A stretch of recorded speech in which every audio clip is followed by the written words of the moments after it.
All right, guys, we'll get started. All right, good evening, everyone. It is now 6:15. Work session of the Board of Trustees of Harlandale ISD will be held today, Wednesday, December 11, 2024, beginning at, it is still 6:15 here at Central Office, PDC 102 Genovese, San Antonio, Texas.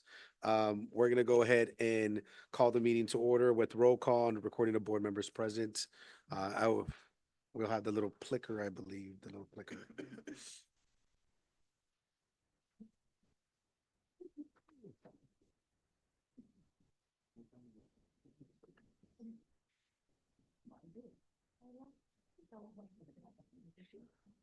Yes.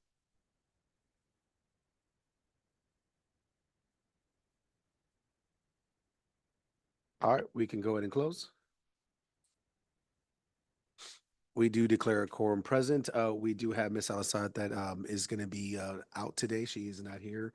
And Mr. Mancha is on his way. He's just running a little late. All right. So moving on to, or prior to moving on, we do have Dr. Castleberry here with us as well, our conservator. So welcome him.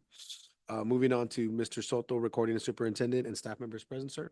Yes, Mr. Chair, Board of Trustees, HISD Community. This evening, we have our Assistant Superintendent for Business and Finance, Mr. Flores. Here. We have our Executive Director of Operations, Dr. Hinojosa. Here. We have our Assistant Superintendent for Curriculum and Instruction, Ms. Casey. Here. We have our Executive Director of Human Resources, Dr. Salinas. Here. And we have our Public Information Director, Ms. Garza. Here. And we do have Mr. Mancha has joined us now, Ms. Juarez. So it is 6:17. We can note that 6:17 for Mr. Mancha. So welcome here, sir. Moving on to item 2, public comment. From what I understand, Ms. Juarez, no comment necessary or no action needed. Moving on to item 3, which is the board focused on student outcomes 61% of the time in November work session and regular board meeting. Again, commend the team for that. And it's always a work in progress, so great to see those numbers stay pretty consistent. Moving on to item 4, the board will conduct a work session with the superintendent and staff. Item 5, district strategic plan update presentation, Mr. Soto. Yes, our cabinet members have had some staff members join them, and so they'll be introducing their staff members, and we're going to start off with HQIM. Yes, thank you, Mr. Soto. Mr. President, members of the board, today we have Celeste Horta and Vanessa Sanchez. They will be presenting to you updates from the HQIM committee.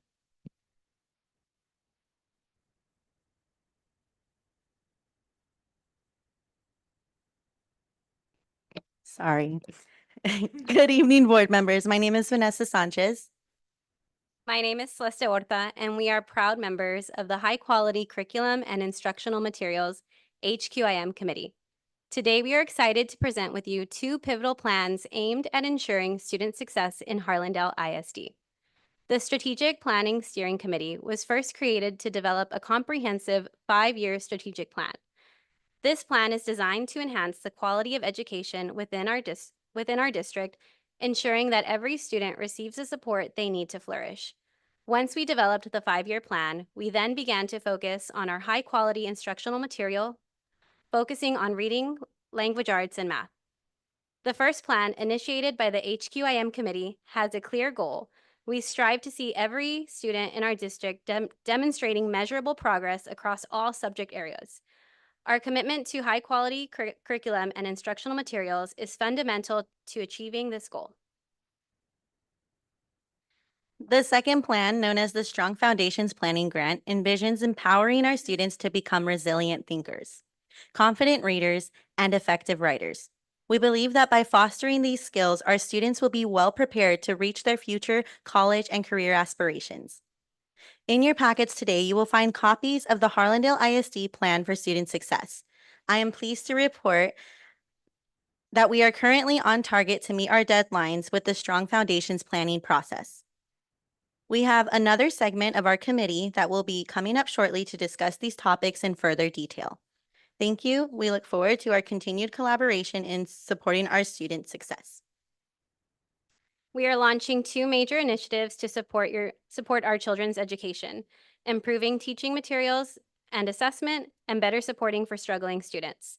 What this means for our children is that it's more consistent, high quality instruction across all schools to better support if they are struggling in any subject, regular updates on their progress, and strong reading and writing instruction.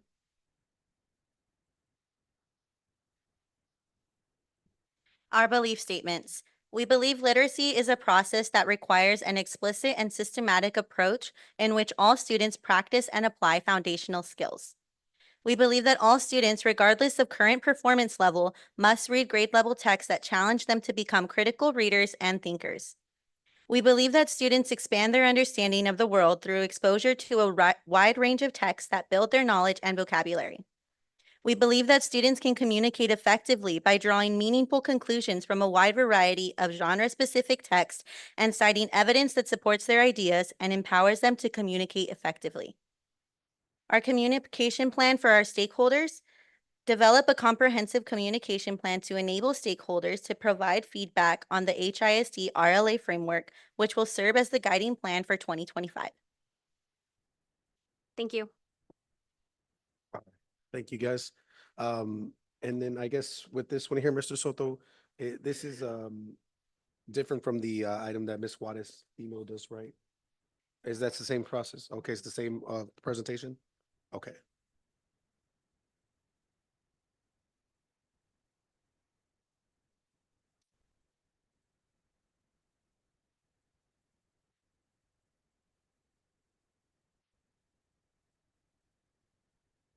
So it'll just be presented then, or will we have it embedded in our board book?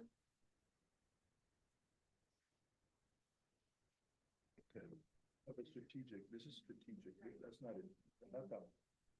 Oh, you put it on 17?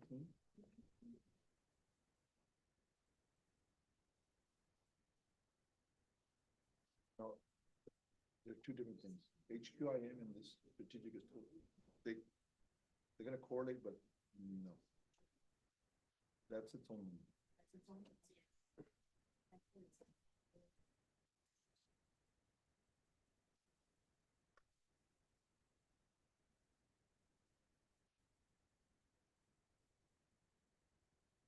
Oh, for 46?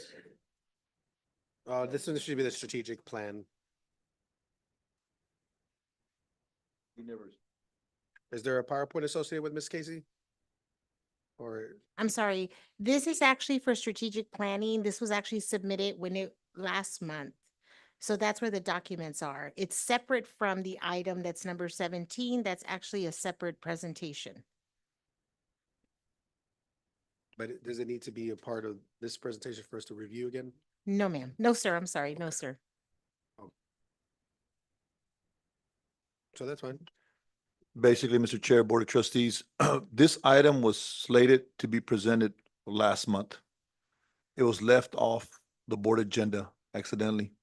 So those documents are in last month's board book. These presentations, but finance provided a sheet and positive culture provided a sheet. The one that we don't have that's in last month's board book is this HQIM and HR's component for teacher strategies. I don't have that one. Where's yours at, Dr. Salinas? Ours is a video presentation. Yes, okay. yes, sir. And you have that queued up? Yes, sir. Okay. So we'll get the trustees, the strategic presentation for curriculum. Okay. But item 17, it's totally, it's going to tie into our strategic plan, but it is not the strategic presentation. So I guess Sorry just for the to, confusion. just to clarify, just for the team to be acutely aware, what it is just a presentation of the team that was assembled to review the Blue Bonnet HQIM, right? That's what it was. And so with the strategic plan, they were just presenting an overview of, What they've been working on. okay. All right. All right. Well, I mean, I guess just in future instances, it's just easier for us to have it with this so we can, it makes it easier for us to follow without, some misguidance or confusion. But that's all right. So we can proceed with the next portion of the strategic. Yes, human resources.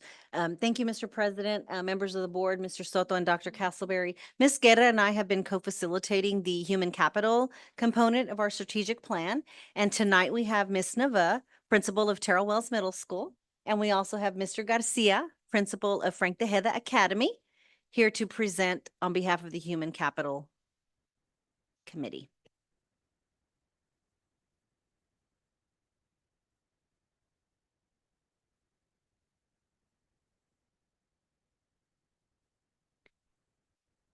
And we will provide the board with the PowerPoint that we're going to show, and you should have, we can also send you the link to Miss Patty so that you can have access to the video also. Mr. Chair, so if we could have all of this together, if we're going to be doing this, if it was not so that we don't have to go back to last month to reference it, it'd be nice to have everything together all on one so that we're not going back and forth and where is it at and what are we looking at, and no, we're going to get it tomorrow and its presentation is today. I'd appreciate that. Thank you. All right, I'm sure we can get that handled. So thank you, guys. We could go ahead and proceed. Mr. Garcia, Ms. Naveau. Thank you. Good evening. I'm Ruben Garcia. We want to thank you for allowing us to share the work our committee has focused on so far. Under the umbrella of retention, last fall, we implemented stay interviews. District leaders met with staff to identify what's going well and what areas needed improvement. Our hope is that if there is a problem, it can be easily addressed, and that we are unable to do that before students, that we are able to do that before employees make the decision to leave the district. We want to ensure that we keep the best teachers. We've invested in them, and we want them to stay in Harlandale ISD. We also opened up a grade level chair application in order to allow new district leaders the opportunity to advance in leadership positions.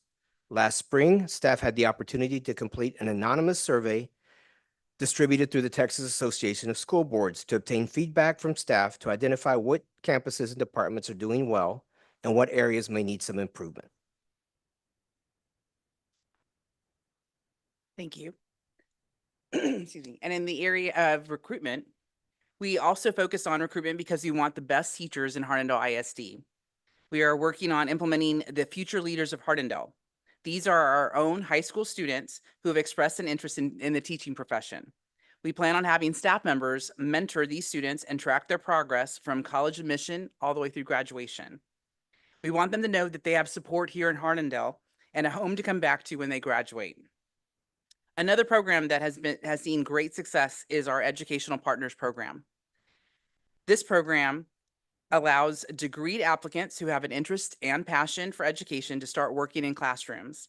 Human Resources is supporting them on their path to become certified teachers, and because of this program, we are nearly fully staffed. Our students have teachers who are excited to work with them every day, and we would like to share a video so that some of our educational partners can share in their own words the impact this program has made for them.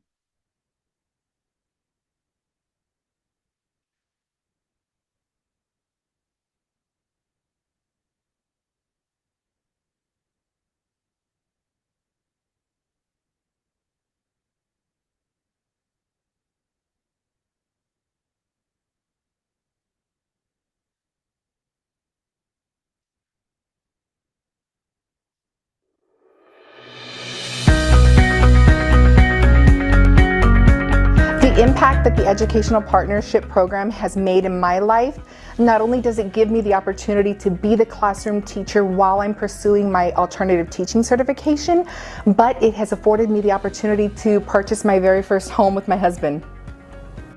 Harlandale started the Educational Partners Program by allowing individuals that have a bachelor's degree, a minimum of a bachelor's degree, to go ahead and actually become teacher of records in the classroom. The biggest impact for me was the support that I've gotten through the Educational Partnership Program. We have coaches. We have coaches at HR. We have coaches for reading and math. And so that's something that I really appreciate. The support that I received from Harlandale Independent School District has been so truly amazing. My administration here, Ms. Black, Ms. Tristan, they are superb. I have the support of my fellow teachers here on campus as well as the other educational partners. For me, the process took about two days. I filled out the application on July 31st, and then August 1st is when they called me up and they said, would you like to come in for an interview? I believe it's a great program, and it encourages me to continue to actually, finish my test. Once you get into the program, and if you're going to get that certification, this is a great way of doing it. The message that I would definitely love to convey to future members of the Educational Partnership: don't pass up this opportunity. Jump at the opportunity, apply for it, get in there. You're going to love it. You will not regret it. You will find support from day one. You will find growth, and it'll just amaze you.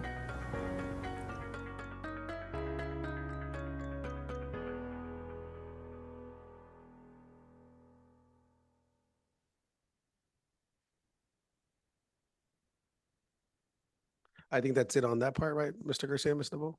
All right, so continuing on to the finance piece. Yes, good evening, Mr. President, members of the board. The finance strand has been led by myself and Ms. Gallegos, Federal Programs Director, and we do have Ms. Roxanne Saldana and Ms. Adriana Gonzalez here to present. A lot of times when we meet, the conversations tend to lead straight to attendance, and attendance is the revenue generator. So they're going to be talking a little bit about attendance and what has been done through the Strategic Finance Committee.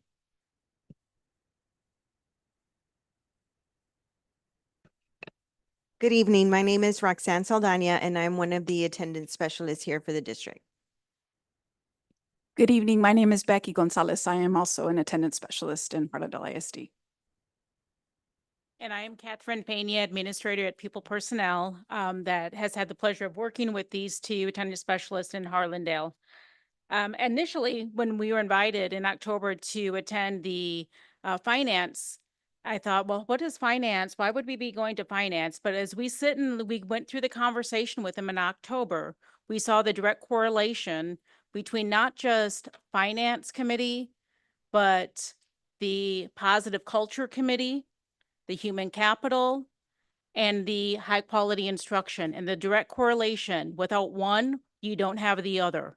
And so the four committees, all generally focused on the student, come right back to our student engagement and our student attendance. So at this time, I'm going to turn it over to both Roxanne and Becky. Hi. Some of the things, well, the first thing that Ms. Gonzalez and I did was we divided the district in half. So Ms. Gonzalez has the north side of the district to include Harlandale High School and those feeders. I have the south side of the district to include McCollum and those feeders.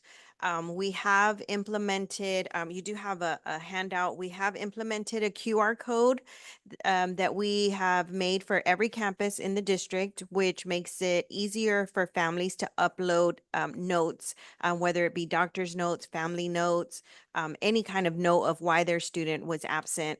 That has been easier on the families, especially in the elementary level where the notes tend to get lost.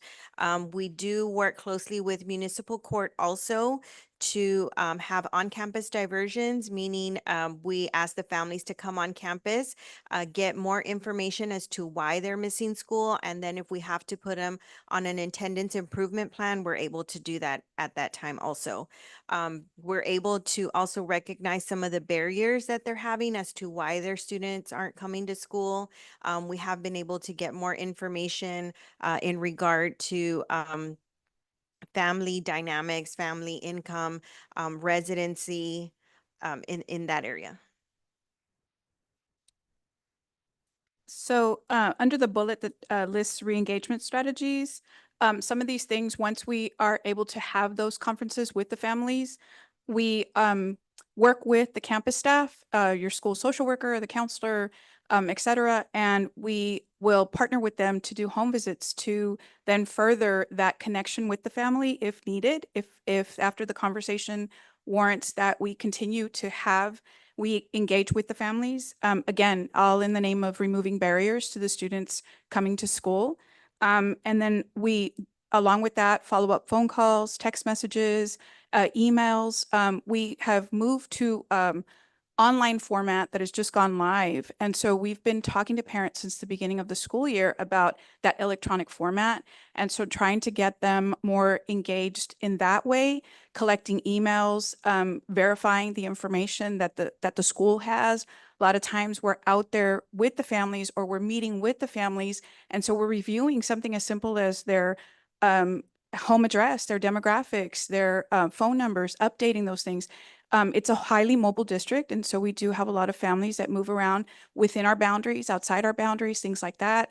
So keeping up with that information is really important so that we continue to connect with those families. A lot of times parents from one meeting to the next, we will see, your parents will tell us, oh, sorry, but my address changed. And so we'll walk them through exactly how it is that they need to submit documentation to the campus, walk them through that process, walk it with them, help them, maybe get some of that information to the campus. It's a lot of ongoing education for both the campus and the families. And so we are honing in on the connection piece, just trying to keep those communication lines open all the time. And we have made ourselves more visible in the district. We are attending events. When we do attend events, we take flyers with us. If you miss one day of attendance, this is what your child is missing. So we do phone calls. We have a Facebook page that we post attendance things on there also. Thank you. Thank you.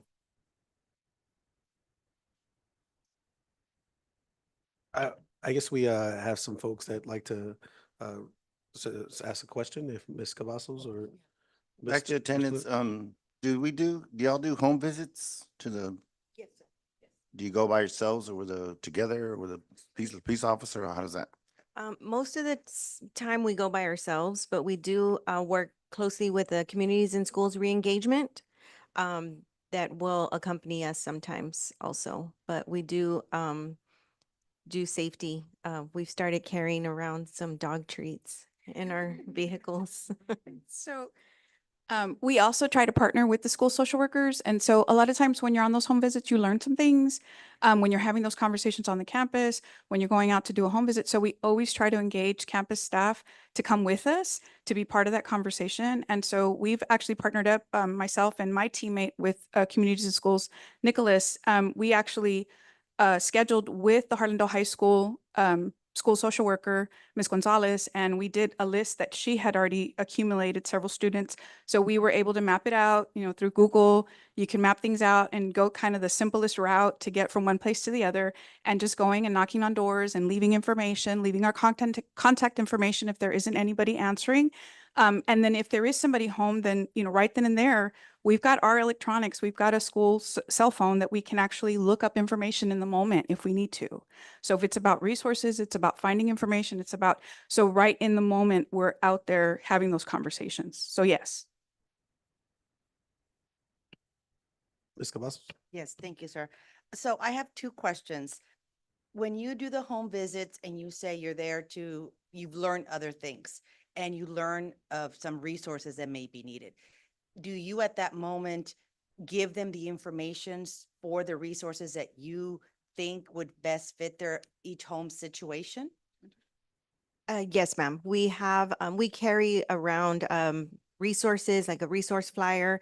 And if it's for the care center, if it's for the food pantry, if it's for the clothing closet, we do hand them those resources at that time.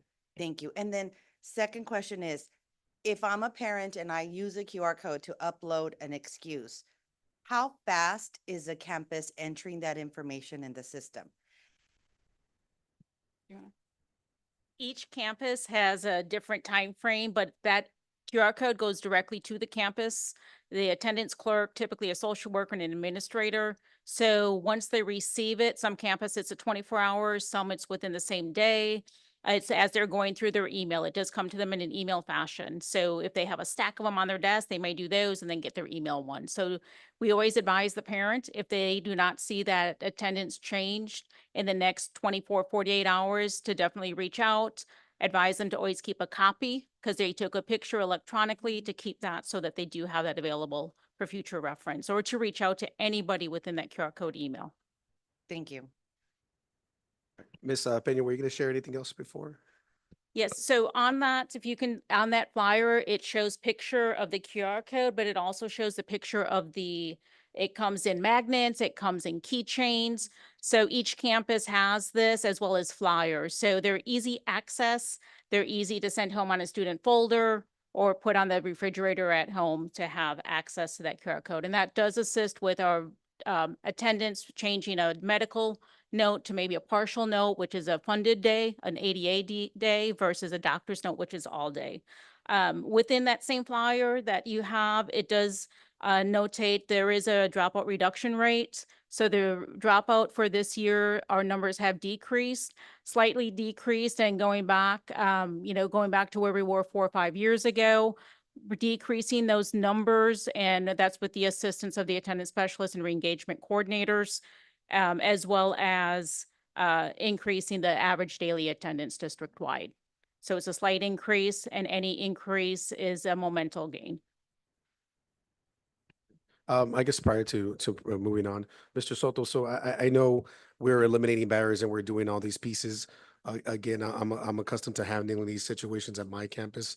So I know that we are doing our due diligence and providing that. But again, we do encounter those situations where we provide all the reasons not to miss school, yet we have that chronic absenteeism. So again, that's the funding issue that is contributing to that loss of ADA. So Mr. Soto, on that piece, are we doing administrative withdrawals? Because I know they're still going to be considered dropouts, and that might hit us the next year. But the idea is really, what can we do with the 10, 15 that are 20 kids that are at each campus that are constantly missing, in lieu of or in spite of all the efforts that our teams are going out there and doing, CIS, our social workers, our student, our people personnel, our administrator. I mean, because we're taking away staff sometimes from the campus to go and do these, because one, we need an SRO sometimes, and we need an administrator there. In some districts, that's the requirement, is like they need an SRO and an administrator, or they need one or the other. So what are we doing to address those students that they'll come for one day and then they miss 10 in a row, and then they'll come for one day and they'll miss 10 in a row? Mr. Moreno, great question. And trustees, also, I would like to, before I answer that question, I'd like to thank the two ladies that signed up, probably didn't know what they were signing up for when we created this position. And this is part of the financial strand that this summer, when we met as a committee, we believe we needed some attendance specialists to provide more resources to our family instead of playing the gotcha, as you said, with individuals that are chronically truant. And I'm going to have Ms. Peña speak on that. But we've looked at some individuals that are outside the district, right, Ms. Peña, that are chronically absent, and they sign contracts to attend HISD. And it's noted on there, chronically absent students or truant students to HISD can revoke their contract. So, and I know that's a little touchy point with our policy, so forth, so on, and it's a little different with the students that do reside here at Harlandale. But Ms. Peña, if you can allude to that. Sure. I know one of the conversations last year was reviewing our students that are tuition waive students or out of district students, reviewing their attendance, discipline, and grades. They do have a contract. And so if they're ADA, they are eligible for non-renewal as per Texas Education Code, is they can be non-renewed at the end of the year. This year, if residing outside of the district is a challenge to come to our district, then that conversation does take place with the family and connects them. So when we have the conversation about engaging or re-engaging in school, it may be re-engaging in the school closest to their residence and ensuring that they re-enroll there. Because if they do not, and we do not have that documented, then they are our dropout. So ensuring that they do enroll elsewhere, whether it's the school closest to them or in a program to continue their education. So students, we do the attendance improvement plan. There's diversion. We have mediation. We do file. We have filed in court, and that's been with the prosecutor. So those cases are continuing. And again, it's to remove the barriers, connect the dots. What are the resources needed to remove those obstacles? If it's transportation, seeing what we can do transportation wise. But again, we attempt to reduce any administrative withdrawal or withdrawals for non-attendance, because there has to be interventions and strategies in place before that is done. And it has to be documented and uploaded so that we can view what has been done rather than a simple withdrawal, because there may be obstacles or there may be a reason the child is absent that needs to be addressed. No, well, thank you for sharing that. And again, again, like I said, Mr. Soto, based off of that, just my own experience is this, we're in December at this point. Those things should be already in line. So I'm glad to hear that one, we are filing on the parents, because that is sometimes the unnecessary evil for them to understand, and whether they go through the process or not, most of the time they're just going to get a fine that they're going to be able to do community service. But it is something that it is hitting us hard here in terms of, especially our kids that belong to us.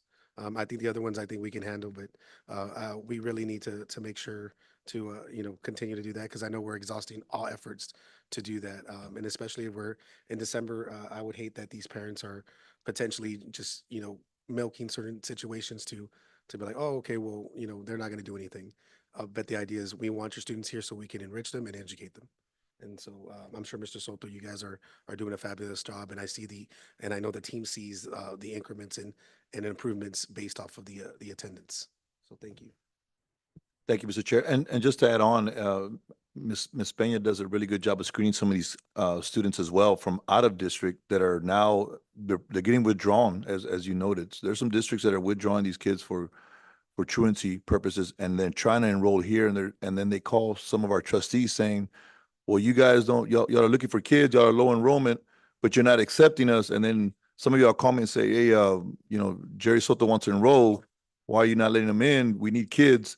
Well, as I said, we're not going to be the dumping ground here at Harlandale, and that's going to be behavior and attendance. And if they're not ours, they need to, and we also, and Ms. Peña does this, it says, you know what, go back to your home district, show us a semester of good attendance, and then come back and apply, and then we'll be more than happy. Not just attendance, but grades and behavior. And I guess another thing to clarify for that too, Mr. Soto, is as was noted by Ms. Peña and Mr. Soto, is when they do leave and they don't enroll somewhere else, they're still the responsibility of the district. So that's why we're taking every effort. So I think some people don't understand that either. It's not like, oh, the kid left, perfect. Oh, we don't have to worry about their attendance. No, we still would get dinged for that in the following year. So we still are using all the resources to find kids that technically may not be our enrolled students. So just I hope the community and the public is aware of that, as well as that we exhaust all efforts on every level to support our kids and get them where they need to be be successful in the next level. So thank you again, Mr. Soto. Ms. Peña and team, thank you, Ms. Gonzalez, and thank you, Ms. Thank you. Yes, Mr. Luna. I just want to know that publicly, if we can get, I'm sure we have that information, because I know the communications department keeps track of the attendance, EDA. Can we get that, the latest, their growth? The percentage has gone up. I think it's gone up, but can we get that in our packet next time? Or When the presentation, the reports where it shows the ADA, I think we can make that happen. Thank you, sir. Thank you. Yeah, no, President. So we're moving on to Dr. Hinosa for positive culture, sir. Yes, sir. Thank you, Mr. Chair, members of the board. So Ms. Garza and I have the pleasure of facilitating the Positive Culture Committee. And tonight at your place, there was a front and back a blue document. It's a working document that the Positive Culture Committee is working on. It's a working document, it's a living document. So once it's finalized, it will be translated into both English and Spanish for our community and for our students. But tonight we have the pleasure of having head counselor at McCollum, Mr. Jeff Martinez, that will be presenting some information and reviewing that document with you. Thank you, Dr. Hinojosa. Good evening, everybody. Thank you for the time that you provided us to explain all the hard work that we're doing here in Harlandale ISD. Catherine Peña said it best, that our committees and our strands within the strategic planning committee could not exist independently. So finally, we have our positive culture committee. Just like the other committees, we've been working very hard since last fall when they were created, and to continue the work that we're doing here in our district. we're very conscious of our Strand's goal and our strategies that exist within. And we've been meeting regularly since last October, November, when we first began in this room. Like Dr. Hinojosa mentioned, and I'm going to refer to the blue document that y'all have in your packets. And for people who are viewing, I'm going to read some things that are very important that I want to emphasize. So our committee met and identified some do rights, some non-negotiables that we would want our teachers to be utilizing in the classroom, and that we would think our families and parents would also expect from our educators. So I'm going to read at the very top. It says, we believe every student deserves a classroom environment where they feel welcomed, valued, and supported. Our positive culture do rights bring our playbook to life by offering simple, achievable actions that foster connection, respect, and positivity throughout the school day. These do rights empower teachers and students alike, creating meaningful interactions that enhance relationships, build trust, and promote a positive learning atmosphere. So that all encompasses exactly what we're trying to do here. If we are investing in our students and in our staff, it's going to yield these increases in our attendance and in our student engagement. To highlight some of the non-negotiables that I speak of, these do rights: greet every student every day. Use a student's name at least once per day. Start with a warm-up question in the classroom. Set a daily target of positive interactions. Recognize at least 2 acts of kindness daily, and end each class with positivity. And so all of these things that I just mentioned could be utilized from a novice teacher, first year in the classroom, an educational partner like we saw earlier in the video, or a veteran teacher who's been in our district for 20+ years. These are reminders of our why we're coming to work every single day, the work that we're doing for our students. So this is definitely more of a classroom teacher facing document, and things that we want to really emphasize with our existing staff members. I mentioned a playbook in me reading the beginning of what the do rights were. The playbook is the other blue document that you have in front of you. And that playbook is more of a community, parent, and family facing document. And so I want to highlight, there are 4 things that we want to emphasize with our students and our families: daily check-ins and connection, empathy-driven communication, classroom ownership, and consistency and compassion. Within each of those, there are 2 major components that we want to take a look at: what's happening in the classroom and what could happen at home. And so we identified we can do all that we can in our schools, but it needs to also happen at home. And so we might be the only place that models this positivity, this home, the love that the students get at school. We're modeling that for them. And so hopefully we can also model that for our families as well. Like Dr. Hinojosa said, these are working documents. And so we have been meeting with each other, trying to identify where are we at as a district. We identified a lot through our discussions with the Strategic Planning Committee. And so we've had all these notes. And then Melinda Garza, bless you. And with the work she's doing with Superintendent Soto's Parent Advisory Committee, they presented them with a very important question. And they asked, well, how can we improve overall student and parent experiences with our district? And let the dialogue go, right? And so things that they identified within the Parent Advisory Committee were things that our committee had already identified, things that we had already known that our district prides itself on, or areas of growth. And so it really emphasized the work that we're doing, and we're moving in the right direction. And so with that being said, we plan to pilot at 6 campuses, a high school, a middle school, actually 4 campuses, correct? A high school, a middle school, and 2 elementary schools strategically chosen that are not necessarily receiving any other sort of special programs, or a grant-funded school with stronger connections. We're looking strictly at what's existing on this campus and how can we utilize what's there to continue building the positive culture up. At the end of that, taking away from the Parent Advisory Committee, we have 2 big implications, 2 areas to invoke change, and it's greeting and customer service, treating everybody the way that we expect to be treated. And the visual perceptions of our campuses. Those are two main areas that the parents highlighted, and we're going to continue looking at as within our positive culture committee, because it doesn't only exist with our actions and behaviors, it exists in what's around us as well. That is all I have for the work that we're doing. We're looking forward to the coming months and to pilot one last thing.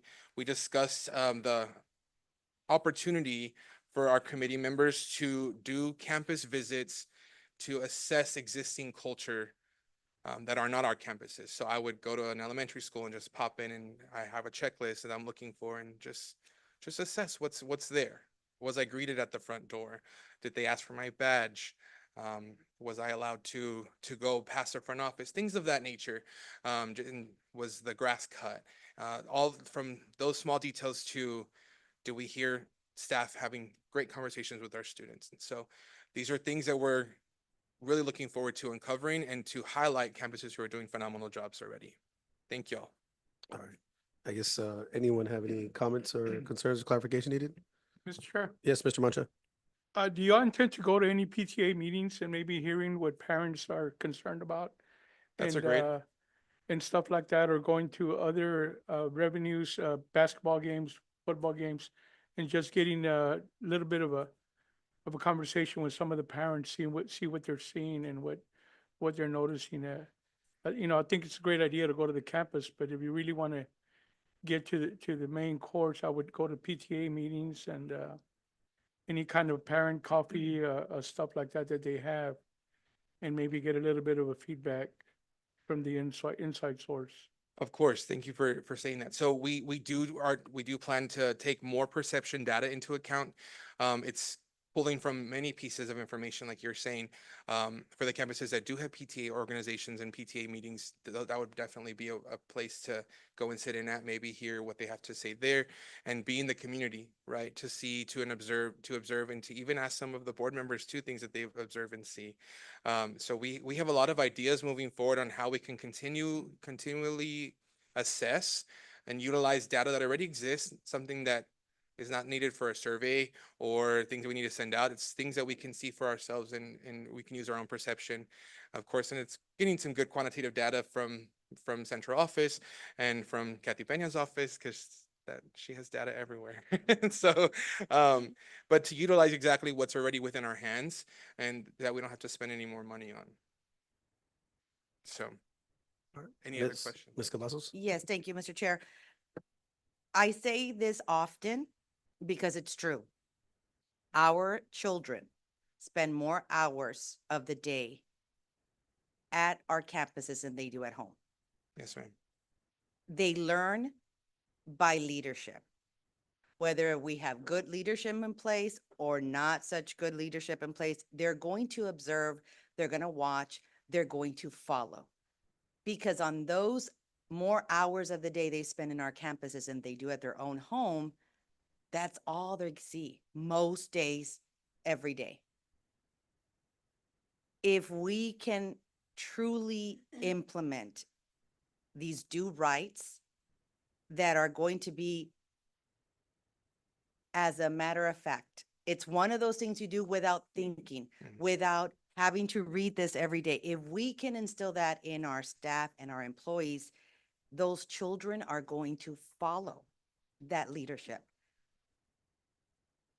I remember my son had a friend that came over and to our house when they were younger, maybe middle school.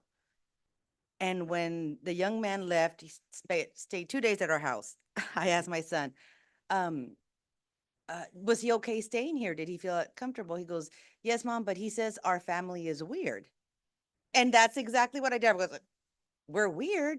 Why? He says, because he says, you all say please and thank you.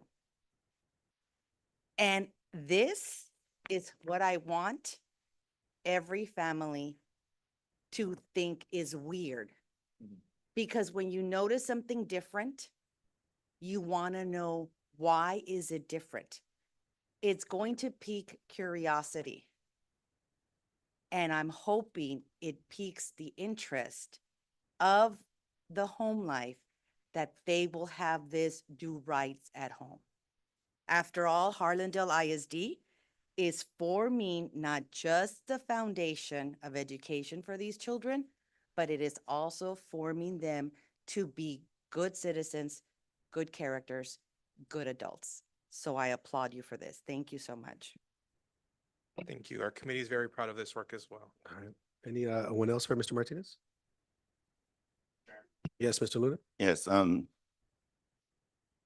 I was a teacher here for many years, many of y'all know, and one of my principals implemented a thing similar.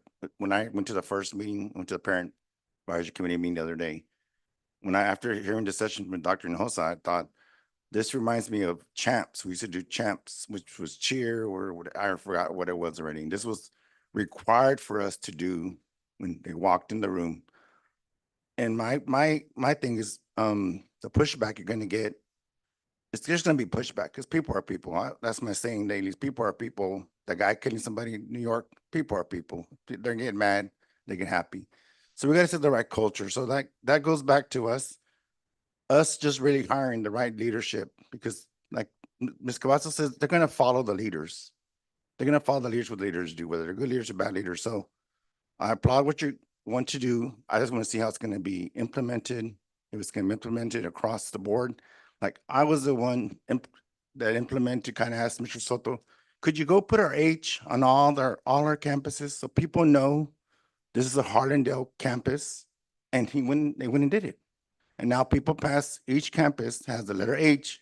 And I'm so proud when they made the stadium, they made it like 5 times bigger, that they can really see, hey, we're in Harlandale. This is Harlandale Stadium. So this is what we got to do, is just get the right leadership in place.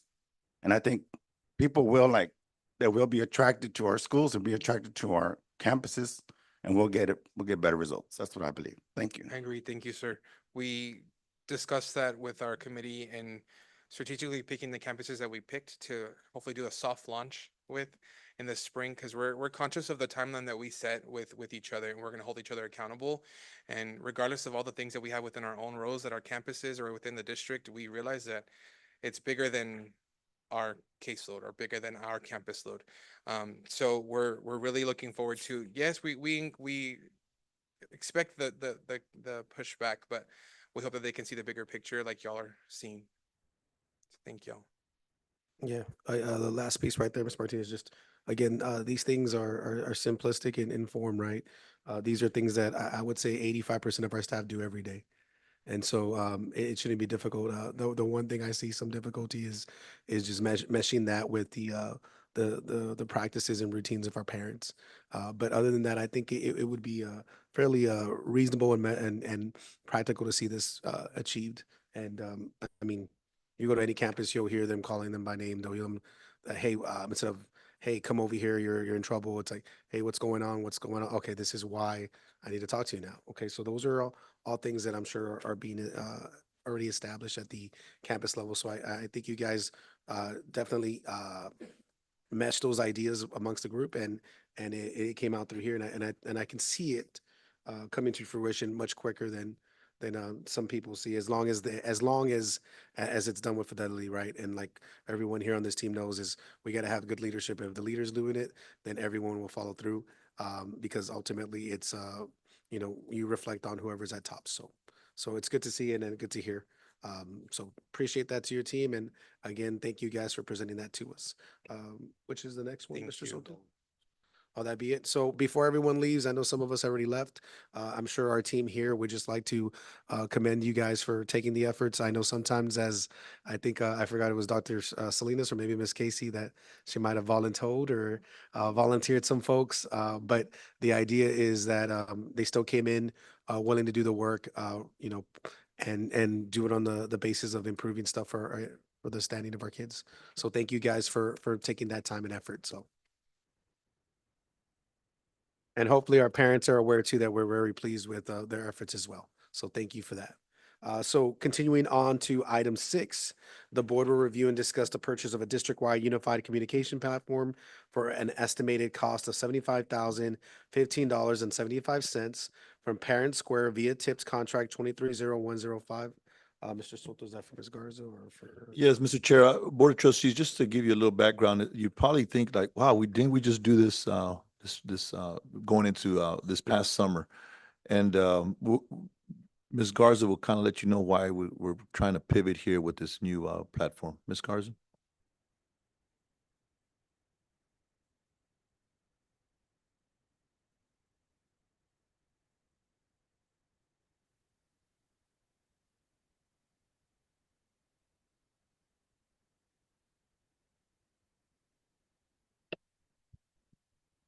Good evening, members of the board, Superintendent Soto, and Cabinet. Today I'm presenting on Parent Square, a unified communication platform we'd like you to consider adapting district-wide in replacement of our current system, which is Rooms. Parent Square aims to address challenges in our current communication efforts and enhance engagement between staff, students, and families. I also want to take a moment to welcome Brennan Pinchback from Parent Square, who is happy to answer any specific questions you may have at any point during the presentation.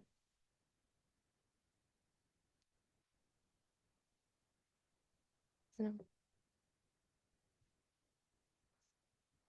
Sorry.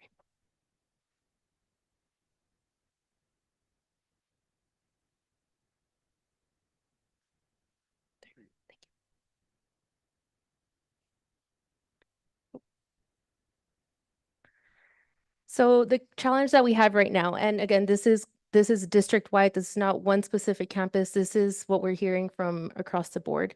Right now, our campuses currently use a mix of tools for communication, which can be fragmented and offer no oversight on our end. Parent Square offers an opportunity to streamline these processes into one platform. And so when I say a mix of different tools for communication, I'm referring to alert systems, in the classroom. So platforms like Remind, Class Dojo, newsletters. So some campuses use Constant Contact, others use MailChimp, some use S'more. Forms is another one. So Google Forms, SurveyMonkey, JotForm. There's a variety of different platforms for communication that our campuses are using district-wide. So right now, this kind of just shows everything that our different campuses use and what Parent Square does to streamline everything. So Parent Square is used by districts across Texas, from large districts like Garland ISD to smaller districts like Comfort ISD. Right now, what I did was I highlighted school districts in blue, and these are school districts that use Parent Square in Region 20. So these are our neighboring school districts that are currently using this platform.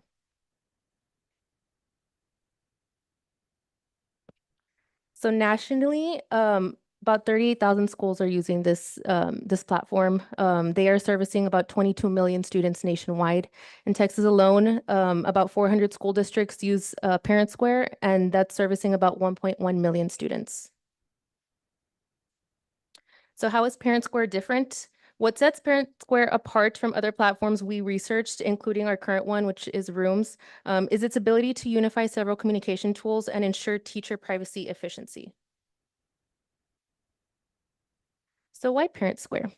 So some background into what Mr. Soto mentioned, why we're doing this so soon after we just launched the current platform which we're using. Is last year we opted to use a less expensive communication platform, but that platform lacked a lot of the critical features that our campuses were looking for.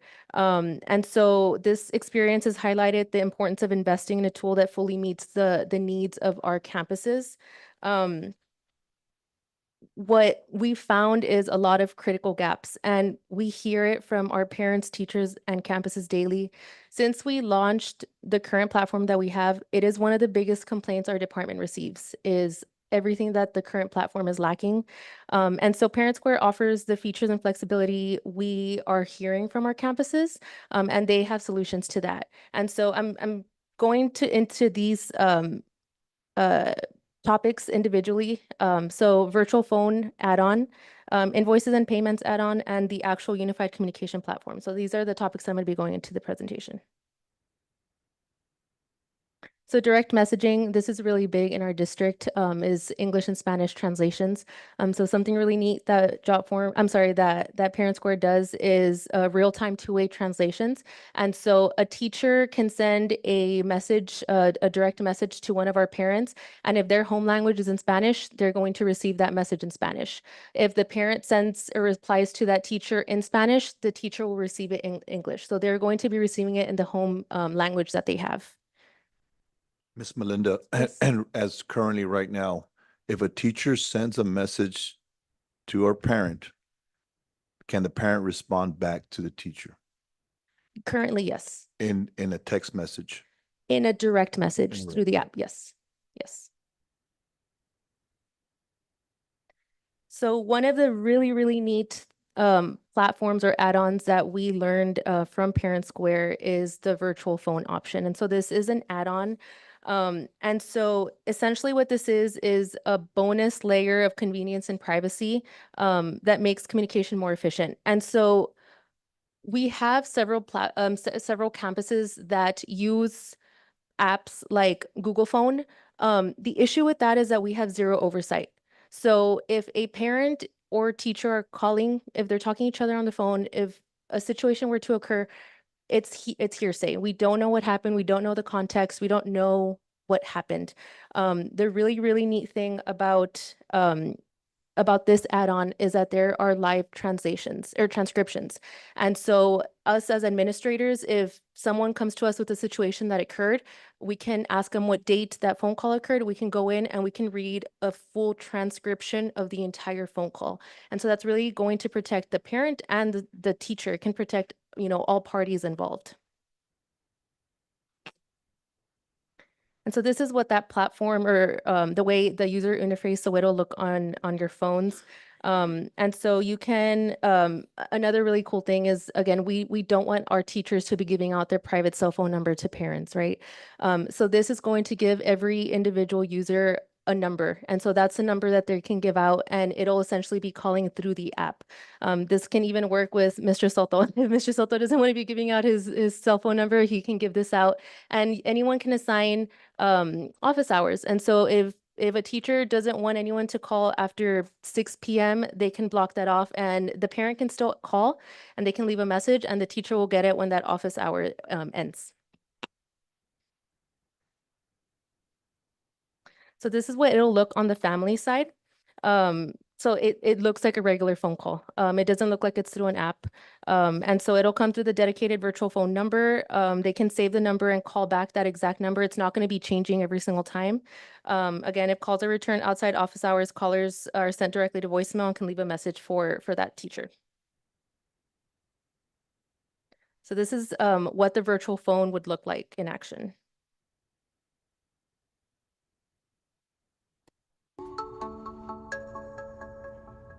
From the More menu, I'll tap Virtual Phone at the top.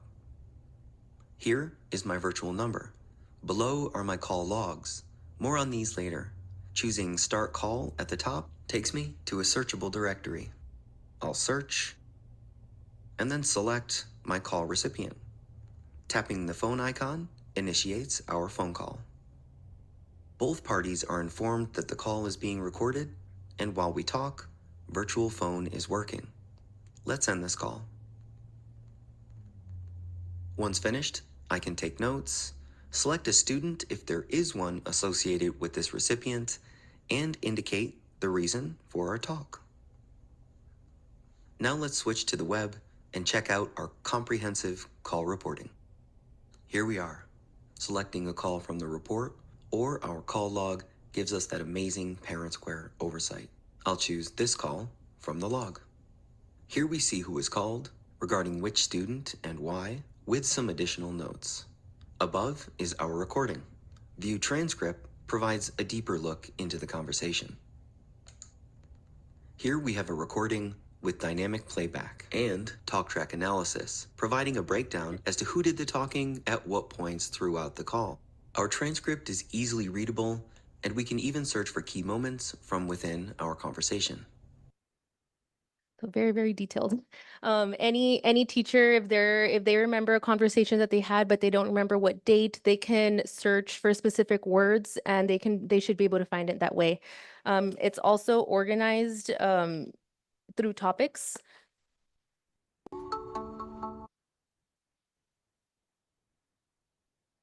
So here, like I said, you can see, so you can, after a teacher calls the parent, they can take notes.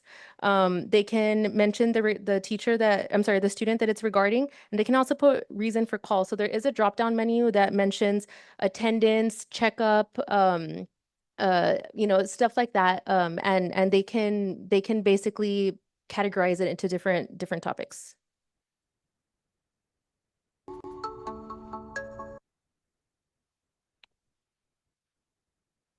Okay. Another option or another add-on is payments. This is again a really neat feature, especially in 2024. A lot of people do not carry cash anymore. They do not carry checks anymore, and so this is going to help streamline that. Benefits of secure online payments: money won't get lost or misplaced, prevents the misuse of funds, money goes straight to the school. So with this, it's a one-time annual payment, and any single one of our campuses can use it. It's not $1,500 for Bel Air, $1,500 for McCollum, $1,500 for Wright. It's $1,500 for the entire year, and any one of our campuses can use it at any time. And so there is a payments and invoices option. And so again, there's a variety of different options that they can use them. They can use them for fundraisers. They can use them for, you know, the golf tournament can be one. A lot of different ways that we can utilize this tool.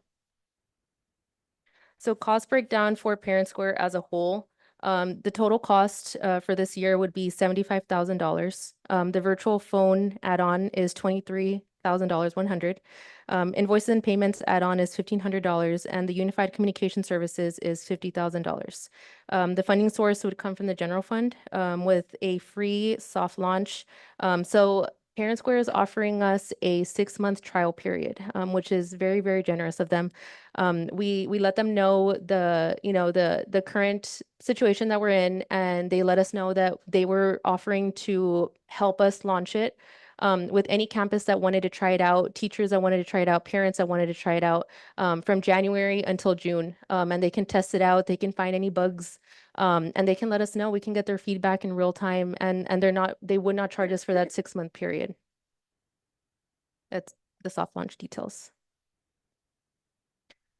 So again, just to kind of summarize Parent Square, so really what this is doing is addressing the gaps that our current platform has. It's an investment in this platform that provides greater value with advanced features and cost-saving benefits.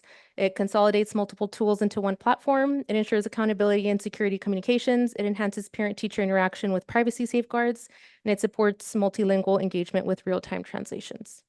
And again, these are in meeting with our campuses, because we do meet with our campuses with the current platform that we have.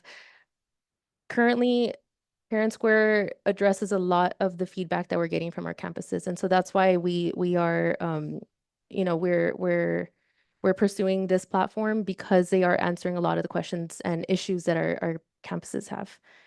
Does anyone have any questions? Again, I do have Brennan here in case he wants to add anything or anything I didn't mention.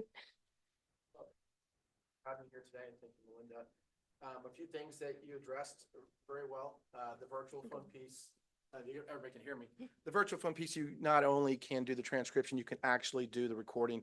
It ties to the student ID, so the teacher can search the student ID. Every conversation is archived, whether it be a message, email, or virtual phone conversation in Parent Square, and it's archived by 7 years for us for any FOIA request going forward 7 years as well. So you have multiple accesses to all your parents. You're going to increase your parent engagement.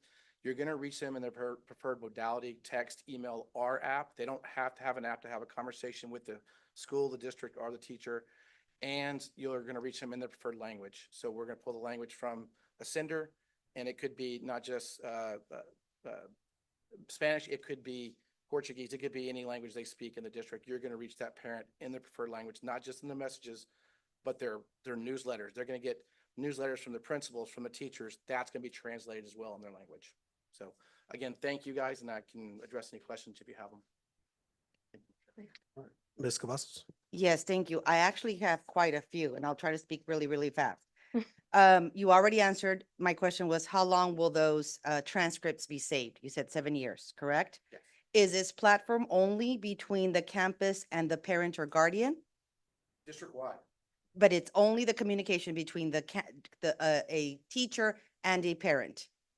Teacher and a parent, principal and a parent, Mr. Soto and a parent. What happens if there's a parent that does not have custody of a child and contacts anyone in the district? How does that how does your platform flag that? You would flag it in your sender, or you can flag it in Parent Square. You can add them as a, if you guys deem them, they are a parent that needs to have access, meaning a guardian, they can have access to those communications. So you can add like a grandparent, or someone like that, that's not it could be at split households even, right? So you can address that, either through a sender or through Parent Square. We definitely address that though. Okay. My other question is, will students have access to this platform? There is Student Square is included, so you can reach your parents directly with your coaches, your teachers, your principals communicating with, or band teachers communicating with their students. There's always gonna be an adult on the conversation, no student to student. So yes, you have access to that. It's Android, iOS, or browser, so you can have conversations with your students as well, and they are archived as well. Okay. At the beginning of a conversation, it'll state that this conversation is being recorded. What if a parent doesn't want it to be recorded? Then they can say no, and it could just be transcribed. Okay. So that's part of the thing you guys as a district can say, because it announces it in the beginning. This is going to be recording. You guys can choose to turn the recording off and just do transcription if you want.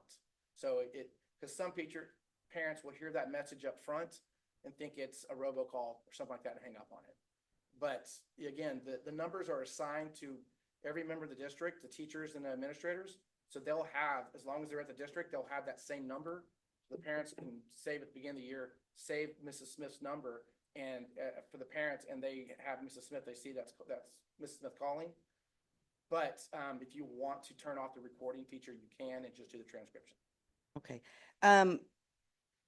Will this platform flag inappropriate conversations? Can you search for inappropriate words? No. Can the administrators have direct oversight, meaning your principals have access to all the communications between the teachers and parents? District administrators as well have access, the admins have access to those conversations, so they can pull up any conversation at any time and audit that. So now I have a question for Mr. Soto and Ms. Garza. Is the district going to be on oversight for any inappropriate conversation through this platform if we choose to go with this platform? Or how do you? I don't know if there's any possible way for us to oversee all these conversations between parents and teachers, but when there is a red flag of the parent calling saying teacher S did this, and this, there will be transcription and or recording. Now, I like just having the transcription part, just so our parents don't feel like, oh, you're going to record me, right? But just thinking about HR issues, we've had some administrators saying, I had all these 504 calls and I scheduled meetings with some of these parents, and I think we just had one last year, and we had to go into and dive deep into all their phone logs on if they actually called some parents and scheduled some of these meetings. And some administrators also said they had conversations with our parents about some 504 meetings. And so I'm just thinking, with HR, where it can help us. And then this is also for Mr. Soto and Ms. Garza. Are we breaking a contract with a current platform we have now? Now, if we were to pursue or go ahead with Parent Square, it ends at the end of June, our current one. And so this one would start July 1st. And so we wouldn't break it. We would just run it out. And so they're actually letting us do, if we do, go through with this, they are letting us do the soft launch while still in contract with the other one so we can test it. We're not breaking it. We're letting it run through. And then if we do like it and we hear the feedback, starting July 1st is when we would start with Parent Square. Thank you. And that's it for me. Any other comments, Mr. concerns? Chair. Yes, Mr. Mancha? I do like the idea of it being recorded because it helps both sides. Because there's a lot of times that parents will call and complain, well, I spoke to the teacher, I spoke to the principal. You're the last one that's I'm supposed to speak with before I go to the superintendent. So this gives us an idea, did they really speak to this person? Did they really speak to these other people, and it's able to be logged.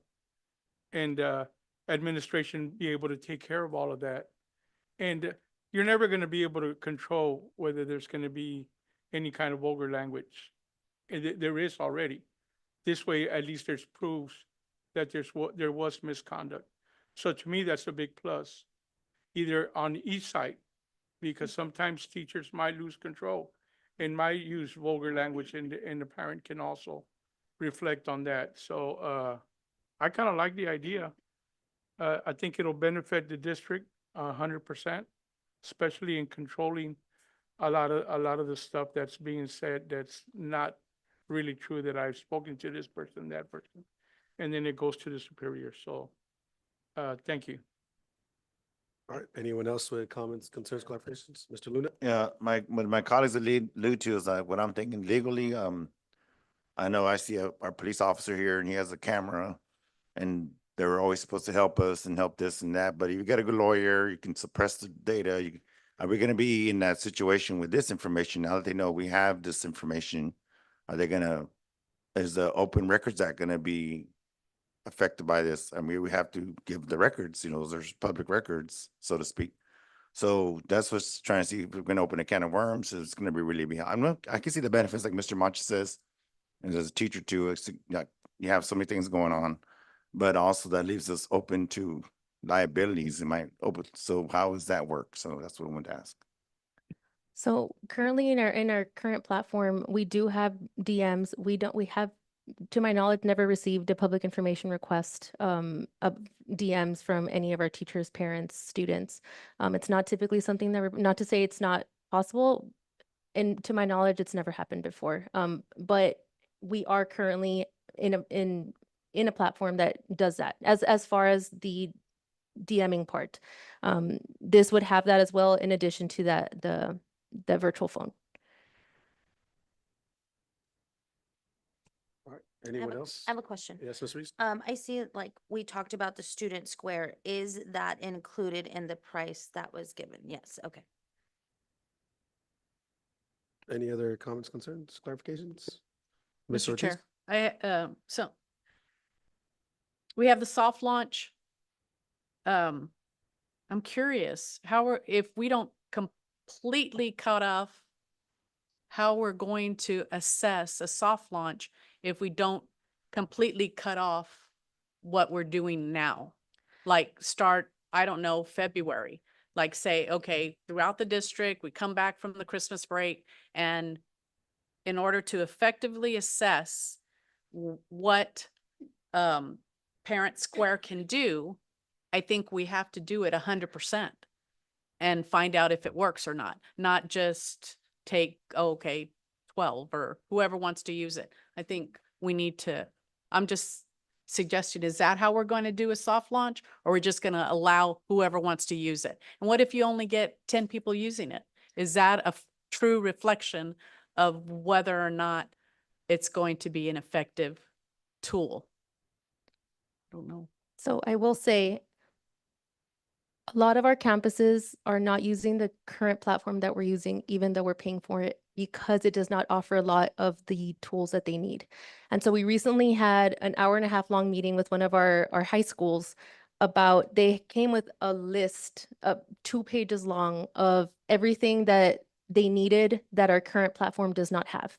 And so essentially they were telling us that it's not fair for them to use this platform that we're making them use because we're paying for it when other schools aren't using it.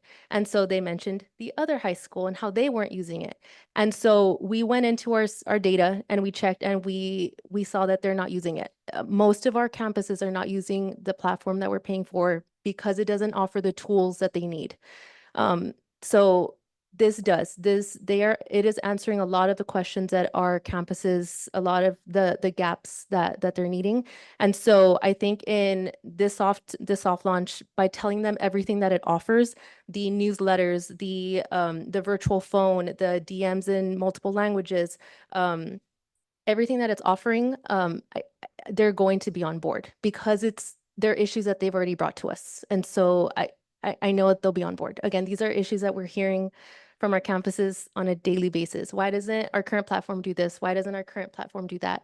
And so I think by us telling them, hey, this list that you gave us, this new platform has it, I think there'll be more open to trying that out.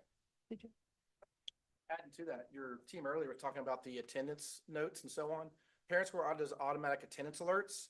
So trigger alerts, meaning the parents, as soon as they're marked absent, the parent gets a email, a text, and a call. But if they pick up one, it won't send the others. But they can respond back to that text if they want via text or app and say, actually, this is going to be excused absence. And I'll send the note with the student, or you can actually send them a direct two-way message with that QR code that they discussed earlier.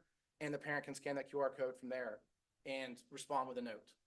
As of right now, we do not do the attachment back in that triggered alert as of right now. But that QR code will definitely, we can complement that where they can send that QR code directly to the parent to fill out that note and attach the note for your ADA compliancy. Sorry. I have another question. A current platform, was it a 1-year contract? It was a 1-year contract? Correct. And we moved since, what, was it June of last year to June of this year? How much was it? It was, I want to say 65,000. Yes, correct? with including the initial one-time fee for initiation or installing the program.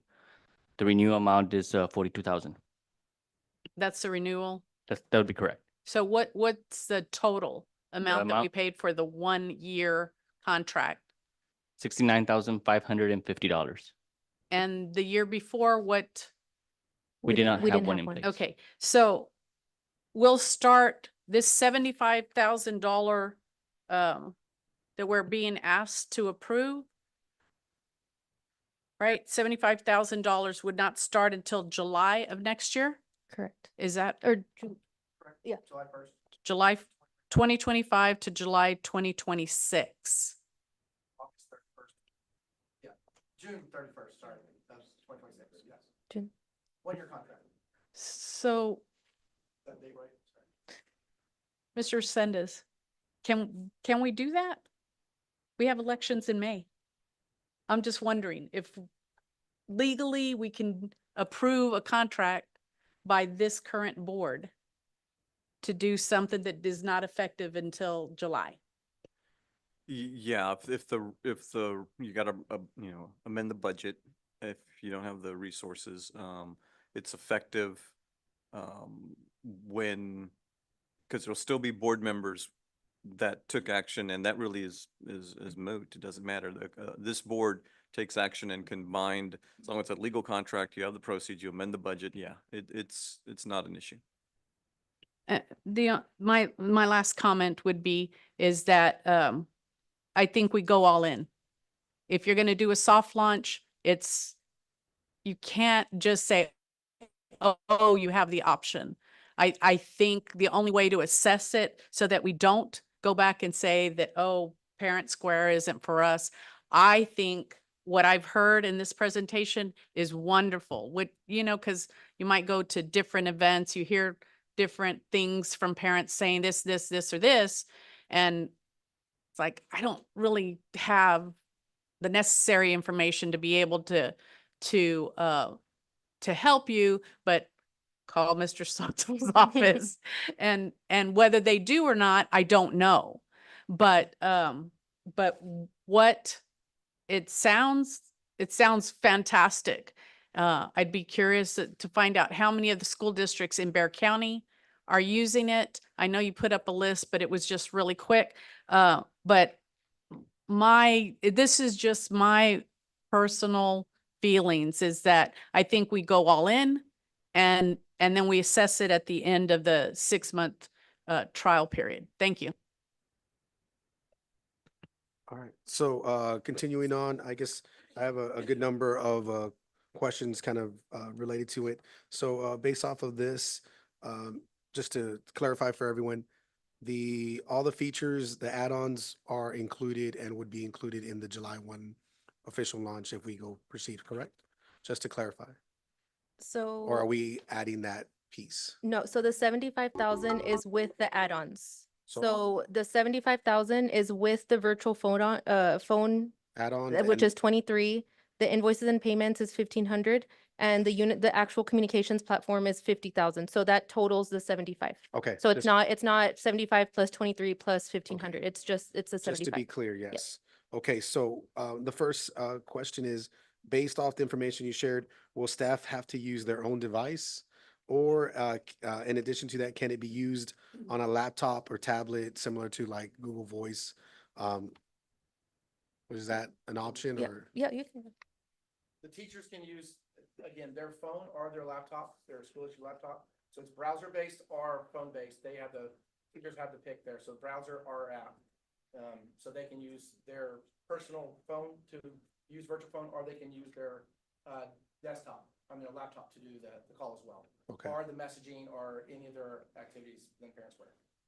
And I know at the elementary level, especially maybe the pre-K through 3, they do like to send pictures and videos to their parents. Is that still an option here as well? You can Okay. attach any photo or file. Okay. And that's something that our current platform does not have. Okay, good. Okay, just making sure, because that's not so much at the middle school or high school, but do all staff have, and I think it was asked similarly, do all staff have access to the teacher notes?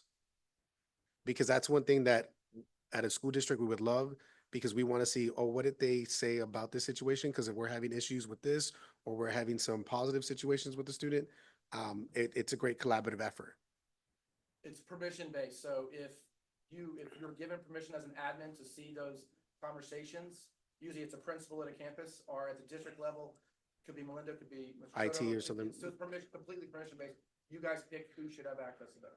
So it'd be like, say the team has it, like if they're in a self-contained, elementary, all the 5th grade team has it, so they can see, oh, we're working on this, or if they're at the middle school, high school, hey, we're having trouble with Johnny, hey, we're having trouble with Mr. This such and such, and so because those are things that I know I know at Northside they had platform that they had amongst themselves, and you were able to see each item like, oh, this is this is the conversation, this is the summarization. So at least they know, hey, this is what's going on. And oh, by the way, your biology teacher called. I'm the social studies teacher, so just wanted to follow up on this situation as well. So I don't know if that's something you guys can maybe consider about. That could be a way to enhance this product. Okay. Well, if I understand the question correctly, the statement, you were saying each teacher is able to see the other teacher's conversations with the parents? Like in a summarization, like notes, like the keynotes, because they're not going to write a paragraph. They're going to write like keynotes of what happened. Does that make sense? Because what happens is with teachers, when you're working with the student, there's instances where it's like, oh, I want to know, has anyone else called? Because the parents always gonna tell you, you're the first one to call me. I haven't heard from anyone this year. And then in reality, 7 teachers are like, I've been calling since such and such. So is there an outlet, an avenue to do that as well? So it's permission-based. You guys would have to give those teachers permission to see the other conversations between the parents and those other teachers. Okay. We keep it with. That singular person, okay. Right out of the box, we sync with the sender, so as soon as you guys do your rosters, your parents are gonna have access to their teachers, right? So in high school, you might have 5 different teachers, right? Right. They're gonna have access to all those teachers. Whether those other teachers can see those other conversations, permission-based. You guys would have to set that up, say, yes, this is what we want. And help you do it, but generally we keep them between parent and teacher. And the administrators have access to all of them. Okay. So then I guess continuing with that as well, alluding to the fact of the admin, will specific school admin have access to view the number of calls made? Is there like a data sheet that we can collect and be like, okay, I know for a fact, or have our secretary look, hey, they made their 10 phone calls, their 5 phone calls for the week? Every admin has access to it. It's a dashboard, and so it sums up all the communications that have gone out district-wide, school-wide, or campus-wide. You can see how many parents are actually contacted with each message, whether it be a message, a newsletter, virtual call. You can see at an overall level how many have gone out and how many have been received and opened by the parents. So you've actually contacted them. Yeah. Regarding the, you were saying how many calls went out? Like a spreadsheet? What's that? Like a spreadsheet? Because it's like a parent contact. dashboard. So the example is at my campus, I'm in charge of that piece, so I need to have our teachers, the non-negotiables, 5 contacts a week. And they need to submit in Google form, hey, this is who I called, and then they'll leave little like remarks of what platform they use, and then they'll respond to like a quick summary. And I have it open to all the teachers so they can see like, hey, you have access to see what teachers have called what students. So that's a little workaround when we don't have the luxury of an item like this. So, but is that offered here? So essentially what you're saying is, can we replace the Google form that you're using to log the notes tied to the student ID? Everything, every conversation, whether it be a message, voice recording, a virtual phone conversation, everything is communications to and from the parents to the teachers is archived. So. But is it it's easy tied to the find? student Is it ID. pretty streamlined? Because I don't want to I have to go through here, like I have to go through Eduphoria and go to all these No, different it- places. So as an admin or principal, for instance, you want to look at conversations that these 5 teachers had with these parents or all of the parents. Or just in general, like, hey, who called who? Hey, these teachers have called, do I have a parent contact list of, hey, Miss Heather called her 5 parents that she needed to call? No? I'm sure the answer is yes to that, but I need to double check on the dashboard if it tracks for how many calls have gone out by each teacher. Because the idea is like, we want to help simplify the product for our staff. And if that isn't there, that's another issue that they need, because they're going to be still responsible for monitoring how many parents they call, right, sir? So that's something that it's like, well, shoot, and they're gonna have to create a Google form in order to do that still when we have this platform. You know what I mean? That's like, we're trying to streamline the process. So one thing I guess we didn't mention is this is actually an intra-district communication tool as well. The teachers can have conversations with themselves at the same campus or even at another campus if they know, if they know they're there. Administrators can communicate with themselves, and all these communications are archived and you can have access to them. But so the teachers can communicate with each other about conversations they've had regarding a student. But what's great about it is it's no longer hearsay. If Ms. Garza was talking to Mr. Soto about a student in a parent conversation, their conversations can be there as well, archived. If someone said, I didn't say this or I did say that. Yeah. So it could be an inter-district or inter-classroom or, sorry, inter-school communication tool as well. So intraweb. You guys can have it. Think of it as, instead of texting via your phone now, you can have direct conversations with your coworkers, and you have them in one place. It could be about regarding one student, and then you can tag them that way. It's kind of the same. I think you're talking about the notes feature in a Google form. Well, I mean, it's more so the documentation. Like it's how does an administrator check who's received the calls or who sent out the calls? Because remember, what I'm asking is, or the example I have is, teachers are responsible for so many calls. Is there a way to just get the data to just say, hey, I have a list of all my 60 teachers and they've all made their 5 calls? Okay, as far as a report, what you're looking for, let me come back. Okay, so there's nothing, You okay. should be able to. I know you can track, you can see all the calls, Yeah. yes. But can you see a summary of how many calls? You don't a teacher necessarily made? need the summary. I'm not asking for the summary. I'm just asking for, Let me just basically track how many calls a teacher did this week. yeah. I'm gonna see what that looks like in our dashboard. It might already be there, but let me double check and I'll snip to. Yeah, because that's a little confusion there that you had, but I'm just essentially asking, is there a way, because you know how we look at data and we pick through data?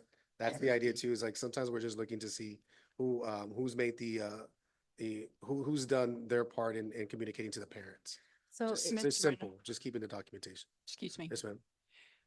I think we're spending a lot of time on technical level questions as opposed to the strategic level questions that the board really should be addressing. So let's let staff deal with the technical and move on with the strategy that we're talking about in communication. No, I hear you there, ma'am. But again, there were some issues with this beforehand, and it created some problems. So I definitely understand where you're coming from. But at the same time, we're trying to just support. So we'll move on from this piece. But I do have a couple more questions that will align with the needs of our students. Does this current platform align with our app that we have? with the Harlandale ISD Yes. app,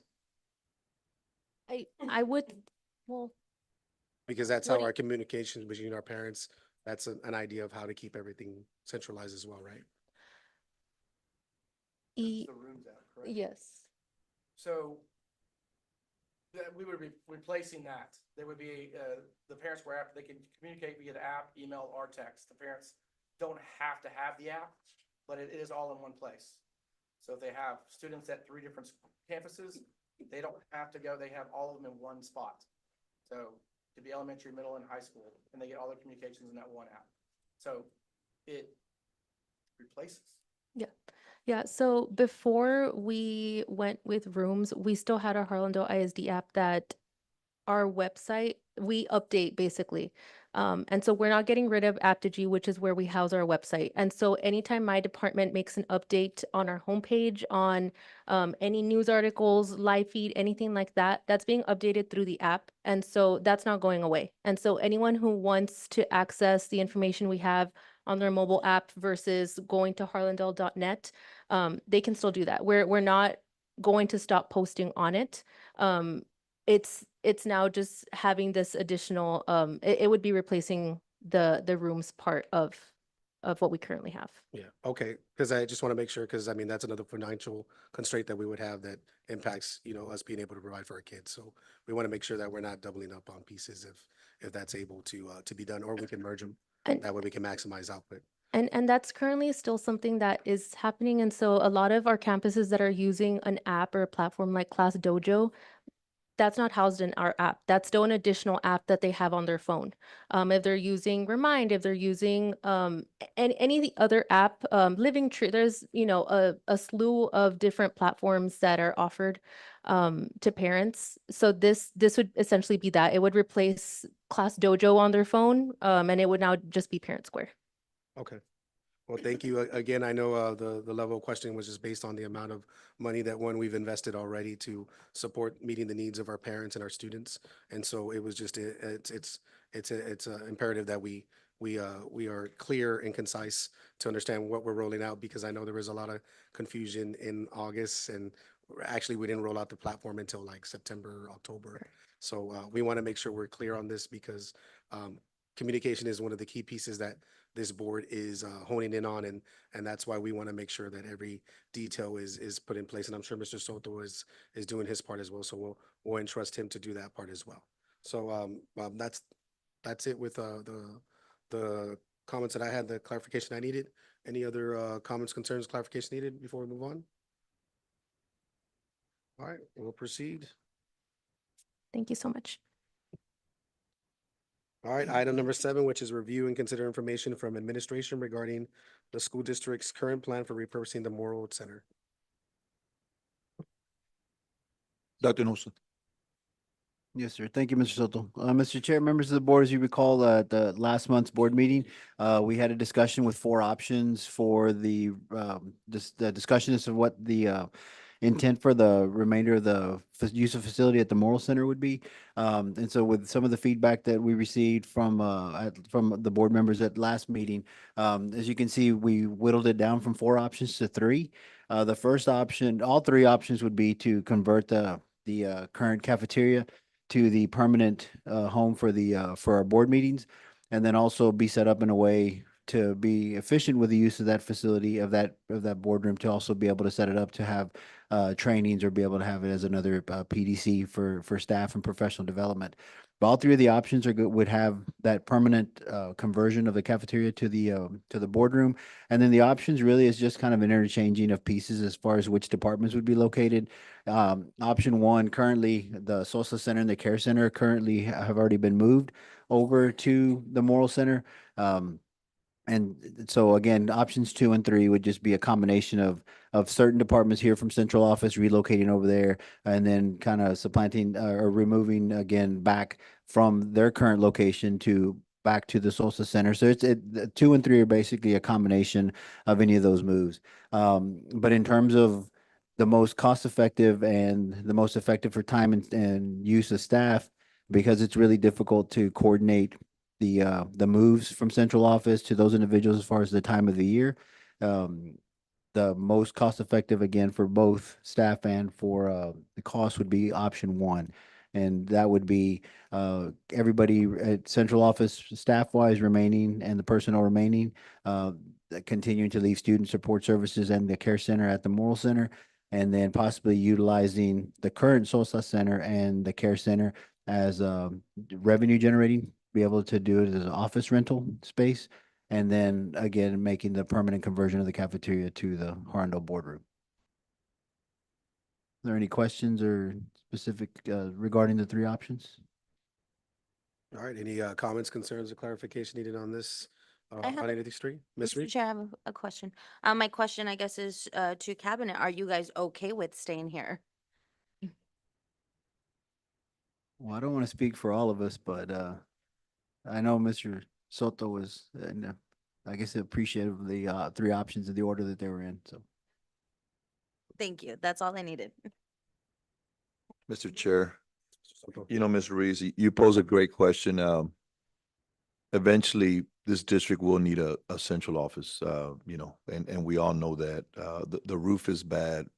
The single pane glass in that little area, it's if you walk out right now, it's probably about 50 over there, and in here we're at about 80. And then in the summertime, it's really, really hot there. But at this time, I think we need to, as a team, is continue to focus on finishing some of these bond projects that we have in front of us, and then keep our attendance and up to par, so we can make sure we get the next assurance drawdown, which is maybe in 2 or 3 years, right, Mr. Flores? I think that time in 2 or 3 years would be better fitted to do an actual all move to see where central office goes, because again, we saved over $15 million on this CTE building that we ended up converting Carabel to. So there's going to be another 15 million that eventually is going to be available to us. Doing this right now, it looks like we're just going to, it's like a piece, like a, how do you say, not all in, as we say. Just because right now the funding is right now directed to finishing some of these projects that we're trying to get done. So some of this is like savings that we've had from some bond projects. So to answer your question, ideally, yes, there needs to be a central office for HISD. It's a long time coming, you know, and to have but I think priority is, if for central office is a boardroom. And I know Mr. Mancha mentioned, as some of you, is to have a central office at Morro, which can happen.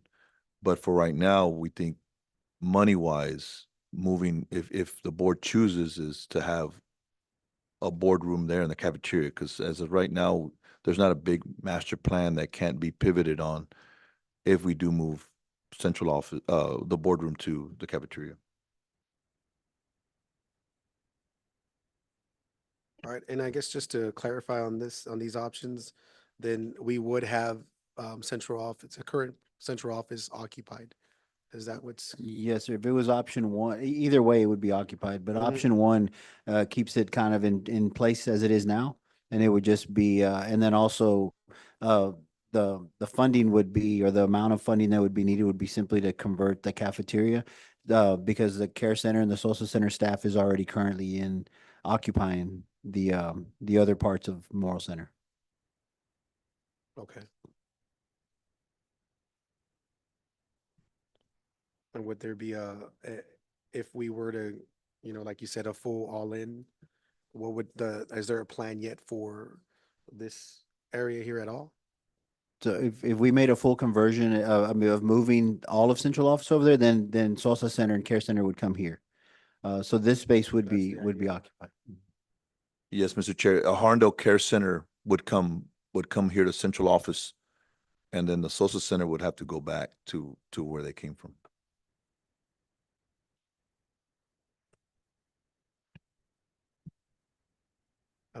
In my mind, I'm visualizing how, I guess the world is smaller than I think, or much smaller. It is. Okay. So, okay. All right. Well, are there any other comments, concerns, clarification on this? I think you guys will circle back with, from what I understand, Mr. Soto, you're thinking maybe there's a better plan to devise? Yeah, I think so. You know, we wanted to present this to the board as requested, and you know, we want to keep having conversations to see, you know, how do we make this happen, and again, I think at the forefront right now is student support services is there. We've moved them.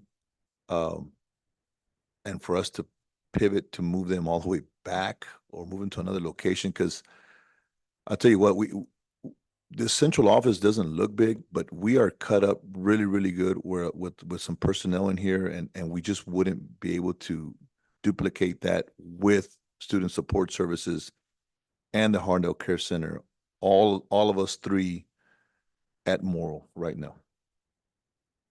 Well, thank you for clarifying that, sir, because that makes us have a better understanding on and get more context into how large our departments are here in conjunction with the other groups. Any other comments, concerns, clarification needed on this piece? All right, we'll move on to item 8, which is information on donations to Harlandale ISD. Mr. Soto, is that Mr. Flores? Yes, again, this is information on donations to the district. We did receive one donation in the amount of $500 from Arquitectura, and it's being just presented for the board for your review. And this was for the breakfast, for the central office staff.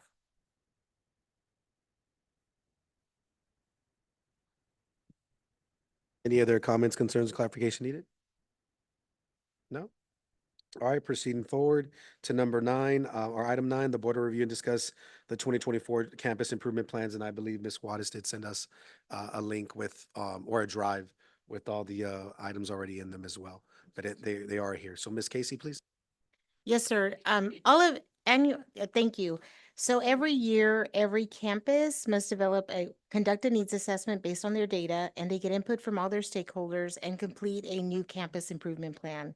The campus improvement plans are substantial, and that's why there was a Google Drive shared with you. But what you do have in the board book, starting on page 9 all the way to 34, are executive summaries for every campus.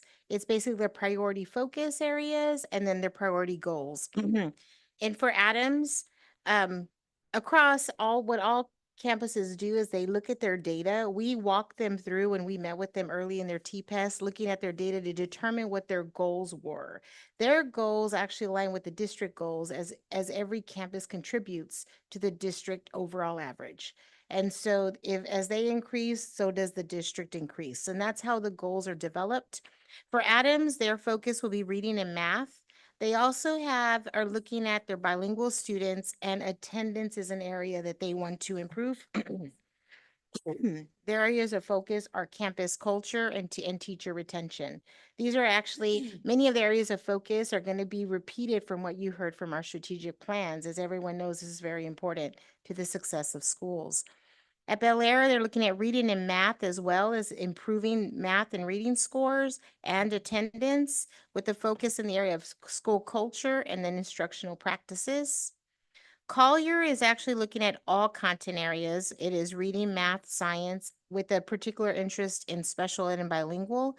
And their areas of focus will be developing their professional learning communities or PLCs and writing across the curriculum. Gilbert is looking at reading and math. And of course, they have other goals, but these are their priority goals. And through the areas of culture, PLC, and then of course, their response to intervention and how they work with students who maybe aren't getting there. Gillette is looking at reading math as well, with their focus areas being foundational literacy and foundational math skills, which directly align to the board goals. Schultz is looking at reading, math, and science. Their focus areas are student supports and staff supports, including professional learning and any type of culture and behavior interventions. Stonewall Flanders is a reading and math as well, with the focus on culture, instruction, and novice teacher supports for her campus based on the number of new teachers on that campus. I'm sorry, that was Stonewall Flanders. Vestal School Culture and Student Behavior. Wright is reading and math as well as attendance, with the focus looking at building teacher capacity and having a safe and supportive school environment. Harlandale Middle is looking at all areas, reading, math, and science, because they want to improve their overall rating, with instruction being a focus, improving PLCs, and family and community engagement. Kingsborough Middle School is looking at reading, math, and science, and also focusing on culture, professional learning communities, and then targeted interventions. Leal Middle School is reading, math, and attendance as well. And they're looking at PLC and looking at increasing extracurricular activities as a way to connect students and possibly promoting attendance. Tara Wells, reading and math goals, improving that, as well as data-driven instruction and parent and community involvement. FTA really is looking at CCMR, and then, of course, PLC, RTI, and trauma-informed instructional methods. The DAEP is really look at culture and the academic continuity of students as they are placed there for a short amount of time and then return back to their home campus. Harlandale High School will focus on reading, math, and science, as well as CCMR, all of which contribute to accountability, with the focus on attendance, culture, and RBs, which is research-based instructional strategies. McCullum is looking at reading, math, science, and attendance, and they are looking at culture, instruction, and student engagement. And then STEM is looking at college access, college attainment, achievement, and then, of course, college readiness. All of the areas of focus are particular to each campus based on their needs and, of course, the data. That is basically a high-level overview of the CIP executive summaries and the CIPs which were shared with you today. All right, any comments, concerns, or clarifications needed on this item? Ms. Yes, Cavazos? if I may, Mr. Soto or Ms. Casey, because you all are the experts, my question is, have you found that there are a lot of common factors in each of the campuses as far as elementary, middle school, and high school? Yes, I think we do see commonalities. It's often what you hear when we're reporting data. When we report our data for all of the goals and the board goals, you hear common trends among what is shared, and we see that across. We do have particular schools, though, that are working through their own improvement, and they might choose culture. Maybe they're new to the campus, or they're looking at PLCs because that's a particular area, but we definitely see common trends across. Thank you, ma'am. Just a comment, Mr. Moreno. Yes, ma'am. I was pleased to see some objectives that are reaching for the 70%. That's really exciting. So thank you for that.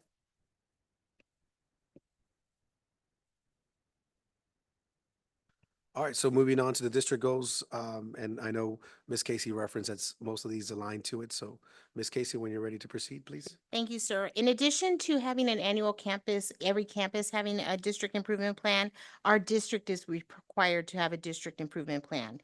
Part of what we've embedded in the plan is our strategic plan, which is in the second year of implementation. We are required to focus on bullying, migrants, IDEA, special ed. We have particular requirements that are required. This is in your board book on page 35 through 39. On 35, we have our strategic goals that are included, and then we have our academic performance goals for reading, math, and science. These are all the goals that we report to you when we do student outcome data at board meetings. On page 39, we have our social studies goals, college and career readiness goals, and then additional goals, which are special ed and health. And then how we plan to address those goals, looking at accelerated learning, professional development for all our teachers, and then supporting students in their well-being or social emotional health. On 38, we have comprehensive support services, including mental health, our partnerships with our community, multiple options for counseling and therapy for our students, and then looking at safety and security, and of course, resource management. Some of the other things we look at within our DIP are additional support service, such as transportation, partnerships, and then, of course, bullying prevention, suicide prevention, conflict resolution, safety awareness, dating violence, and mental health supports. And finally, we do progress monitoring within our DAP, and that includes all of our CIPs, where we do monthly data reviews, quarterly progress assessments, which are recorded in our plan for learning for the both campus and district, and then an annual comprehensive evaluation, and then feedback, and we can adjust the DIP or CIP as needed based on any new data or new developments. Any comments, concerns, or clarification with the DIP? No. All right, we'll proceed to item 11, which is the board will review and discuss authorizing the administration to proceed with a with seeking a partnership with an institution of higher ed in accordance with Senate Bill 1882. Mr. Soto? Yes, Mr. Chair, Ms. Casey is going to present, we did this, what was it, maybe a year and a half, 2 years ago, Ms. Casey, where we're looking at one of our middle schools and seeking some creative ways on how to help with some funding and also create some another avenue for students to figure out other pathways. And so just looking at our Frank Tejeda model, as we know, we locally fund Frank Tejeda. And so we're also looking at the children graduating and figuring out a best way to give them a career pathway. So Ms. Casey, if you can go into this. Yes, sir. Thank you. You've explained it very well. With 1882, we would partner with an institution of higher education, and we would look at possibly securing additional funds. FTA started as Whataburger Academy. It was actually founded in 1990, and at that time, it was designed as a dropout recovery center where students were maybe behind, over age, and they would come to at Frank Tejeda Academy to get a high school diploma. So here we are 34 years later, and we actually have almost the same goal. We have students that are behind, they're overage, and so our goal is to graduate them. And for many, as you see in graduation, that is a huge celebration. However, being what they're called is an alternative education, alternative AEA, an AEA campus, they still are required to meet CCMR goals to have kids college and career. It is not a district that we have pathways provided and developed for students currently. As Mr. Soto said, this campus, along with the DAP that is now housed there, is completely funded through local state comp ed funds. And so that is how we fund them. One of the things we would like to do is put out a call for quality schools, which this would give us permission to, like we did with Kingsborough. We'll kind of share what is the head of how many students are there, what our current programming is, and then the goal to develop pathways to career or pathways to college for all of our students. In addition, we want to extend that beyond a traditional student. We're looking at non-traditional students anywhere from 16 years of age all the way to 24, possibly 26, as that directly impacts our community. All right. Any comments, concerns, or clarification on this piece? Yes.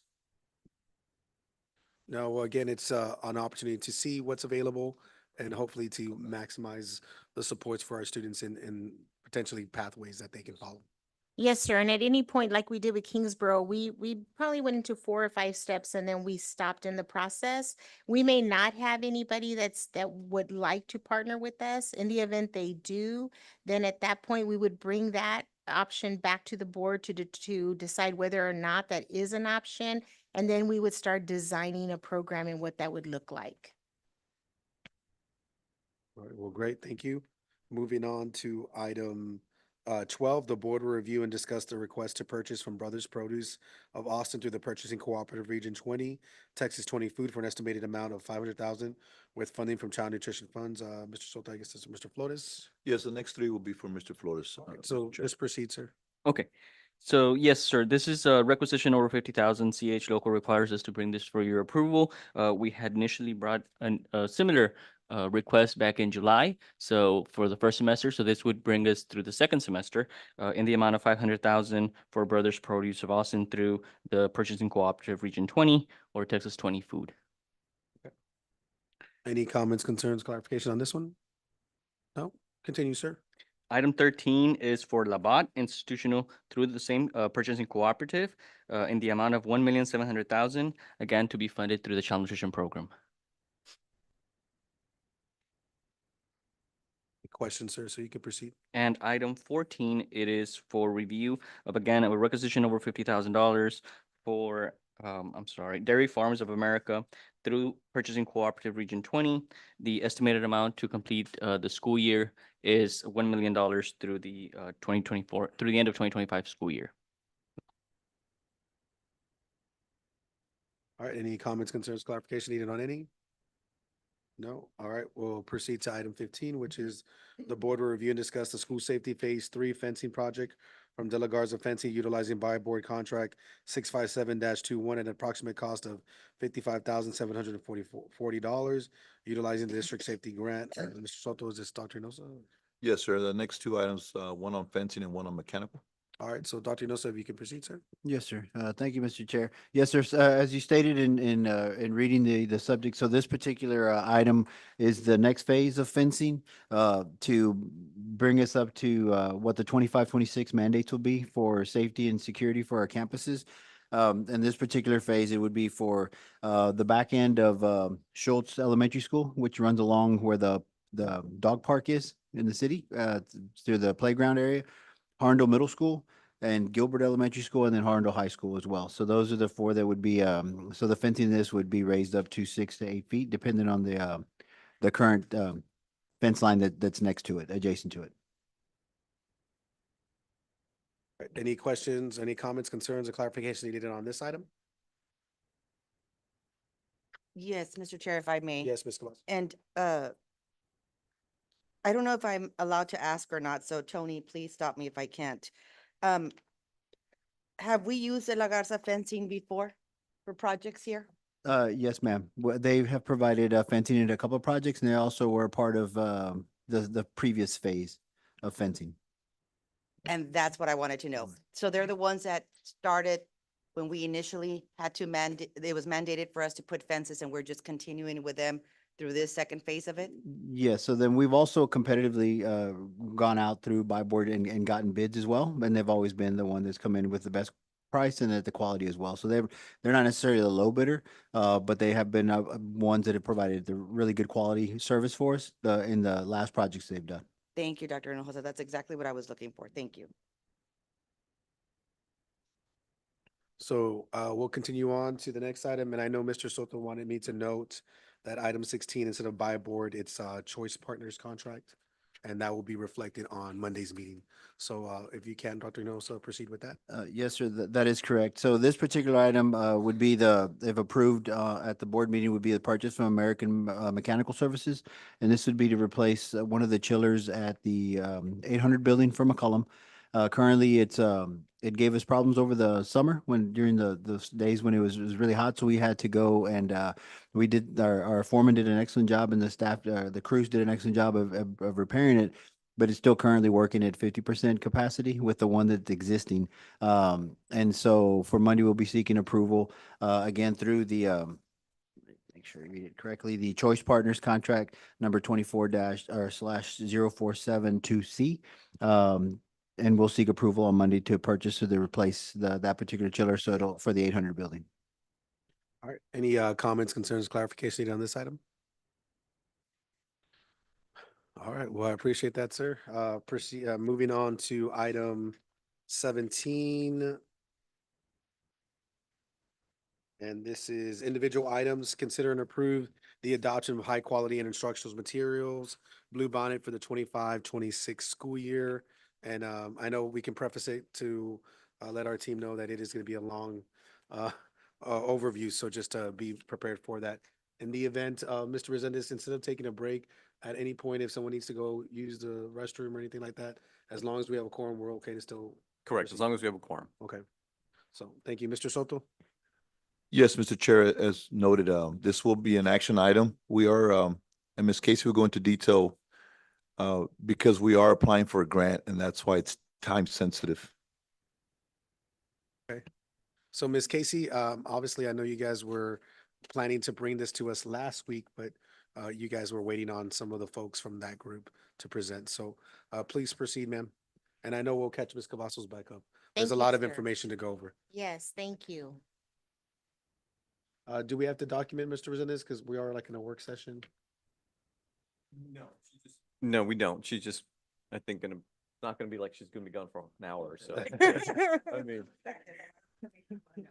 yeah, so. Okay. Yeah. All right, thank you. Just to be clear, appreciate that. So Ms. Casey, please. Yes, thank you. This is kind of overview of what we'll review tonight. So, and this is kind of the order of this presentation. So it's an introduction to HQIM. And then we have some teacher survey data for you, an overview of Bluebonnet, and then implementation support for teachers, religious content information, financial and resource planning, and then next steps and discussion. So introduction to HQIM. So House Bill 1605 actually addresses a high-quality curriculum. And one of the things it does is it requires TA to develop a state-owned textbook in certain grades and subjects, which are subject to approval by SBOE, the State Board of Education. Additional funding on top of our original funding for textbooks is provided to the districts who choose SBOE approved materials. So it's an additional $40 per student with an additional $20 per student for districts printing state-owned materials. The SBO8 adoption used to be 8-year cycles. We would adopt, we'd bring it to the board. 8 years later, we would have a new adoption. That's no longer the case. And then the districts are exempted from the RFP process to purchase SBOE approved materials. And then publishers must offer parent portals for instructional materials. That is something that's required for HQIMs. That's something that I can tell you, we do not have a parent portal for our curriculum currently. In addition, one of the things about selection of instructional materials is that it is a local decision. It is a decision that under the law, the school systems in Texas have a flexibility and a final authority to choose the instructional materials, whatever they may be. The next few items just specify in code where that's found, but that it also, if you can recall, in April or May, we bring a certification that TEKSR address that you approve, and then the board president signs, Mr. Soto signs, and we submit it to the State Board of Education, which basically claims that all of the materials we have are covering our TEKS. And so but it still remains a local decision. So what was our journey like? Our journey started fall of 2024, a year ago. And so a year ago, we started our HQIM committee, which is who you heard from today, which is kind of separate from this. So we started HQIM committee and we said, what is that going to look like? What are we going to have kids have access to every single day? How are we going to support teachers? And how are we going to improve and make sure students are showing progress? That started over a year ago.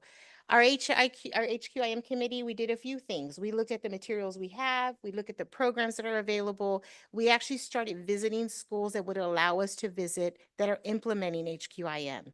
And so we have committee that started doing that last year and some that have done it this year. And then at the end of last year, we did apply for the Strong Foundations grant, which is what we're currently doing now.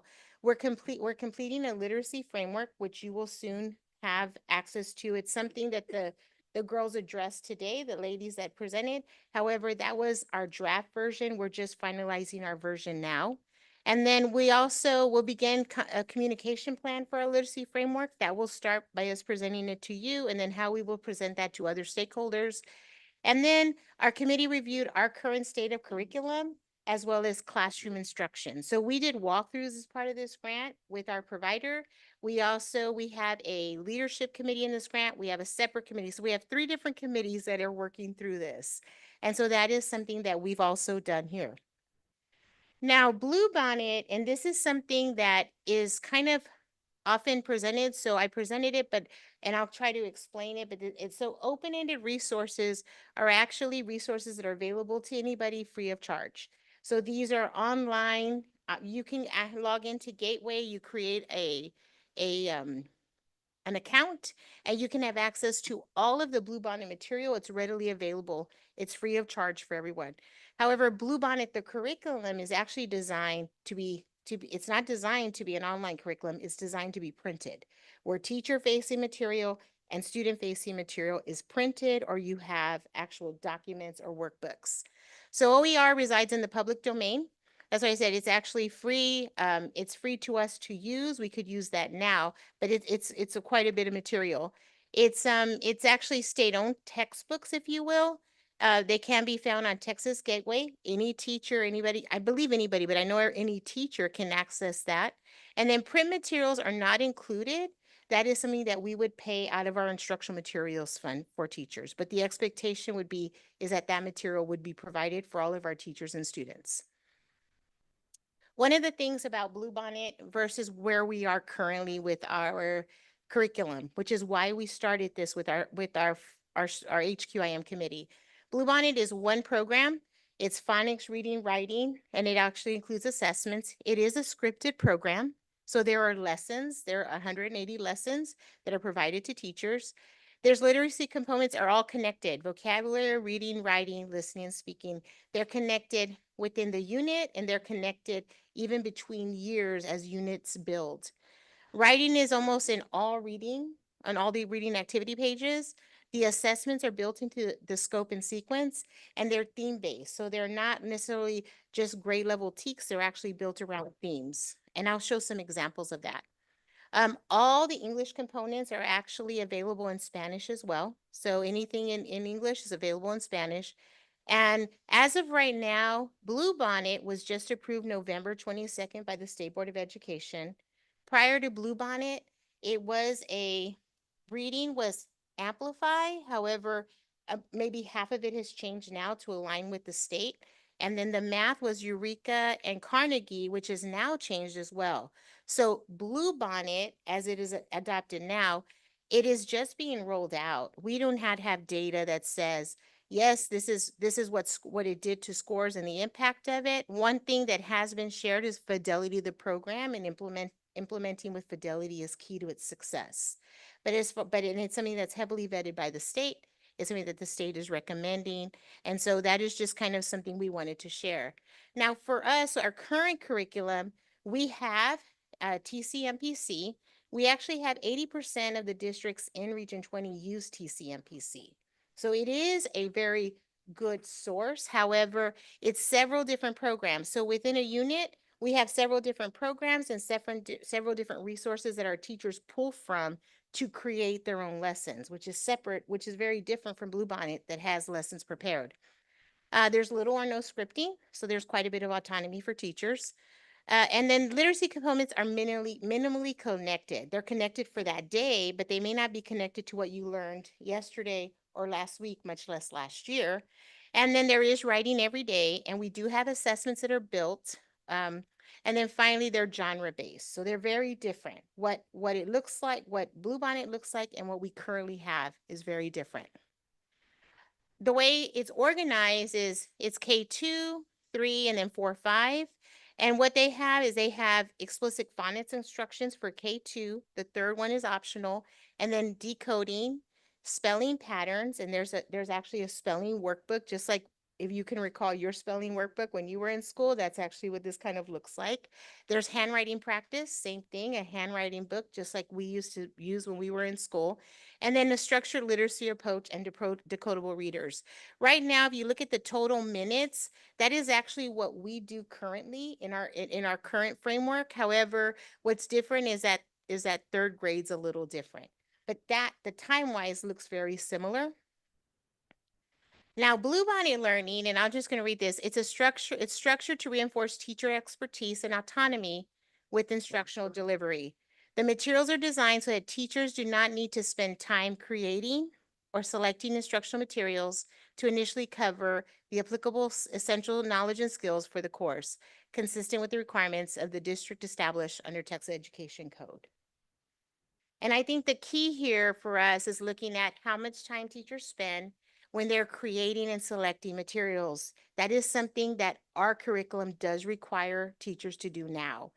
The other piece that we have really had to look at is our teacher workforce has changed dramatically over the last 3 or 4 years, and we don't anticipate that changing significantly for the next 5 to 6 years. So where we had experienced teachers who were certified in that content area, possibly went through college, and they had, teaching classes, they had traditional student teaching, they had some background in building lesson plans, in implementing the lesson plans, and then of course, adjusting it for students who didn't learn it. We know that many of our teachers are not from a traditional education track. And so that's a particular challenge because we're asking someone to come into a classroom, maybe who doesn't have that experience, and then of course, design their own lessons on top of that. And so it's truly become a challenge for many. What we did is we looked at, well, what do our teachers think? And so we wanted to kind of just ask general questions, and I'll share some of that with you here. This is from actually TEA. that many teachers spend hours developing curriculum, and they spend about 7 hours per week developing instructional materials, and they only have about almost 4 hours a week for planning within their day. So what does that mean? They're doing this outside of their day, some other time, not exactly when they're in school. So we initially had first surveyed only K-3 teachers, then we added 4 or 5. So this was sent out to principals. Principals then sent this out to their teachers. Now we have kind of two models for reading. We have some schools where we may have 3rd, 4th, and 5th grade teachers that only teach reading to all of that grade level. Or maybe they teach it to two class teachers are paired. So I might teach reading to 2, but I'm only teaching reading. And then we have teacher classrooms that are self-contained. Those teachers are teaching reading, math, science, social studies, everything, okay? So we looked at reading only. So we didn't ask about math, science, social, we just about reading. And the question was, how much weekly time are you spending with reading instruction? So you can see it ranged from 1 to 5 hours, the majority. Some said 6 to 10 hours, some said 11 to 15, and then fewer said 16 to 20, and somebody said more than 20 hours that they spent. So many teachers spend between 6 to 20 hours per week on reading instruction planning, just the planning. This is from the teachers. And then a significant part of that time planning is searching for the materials and then creating materials rather than I'm going to teach this lesson. This is how I'm going to teach it. Like I'm going to present this. How am I going to present this to the board? Teachers aren't doing that piece. They're just developing the lesson. Several teachers report working extensively outside of work hours, school hours, including weekends, to complete their planning. And then dual language teachers have the additional burden to translate materials if they're not available.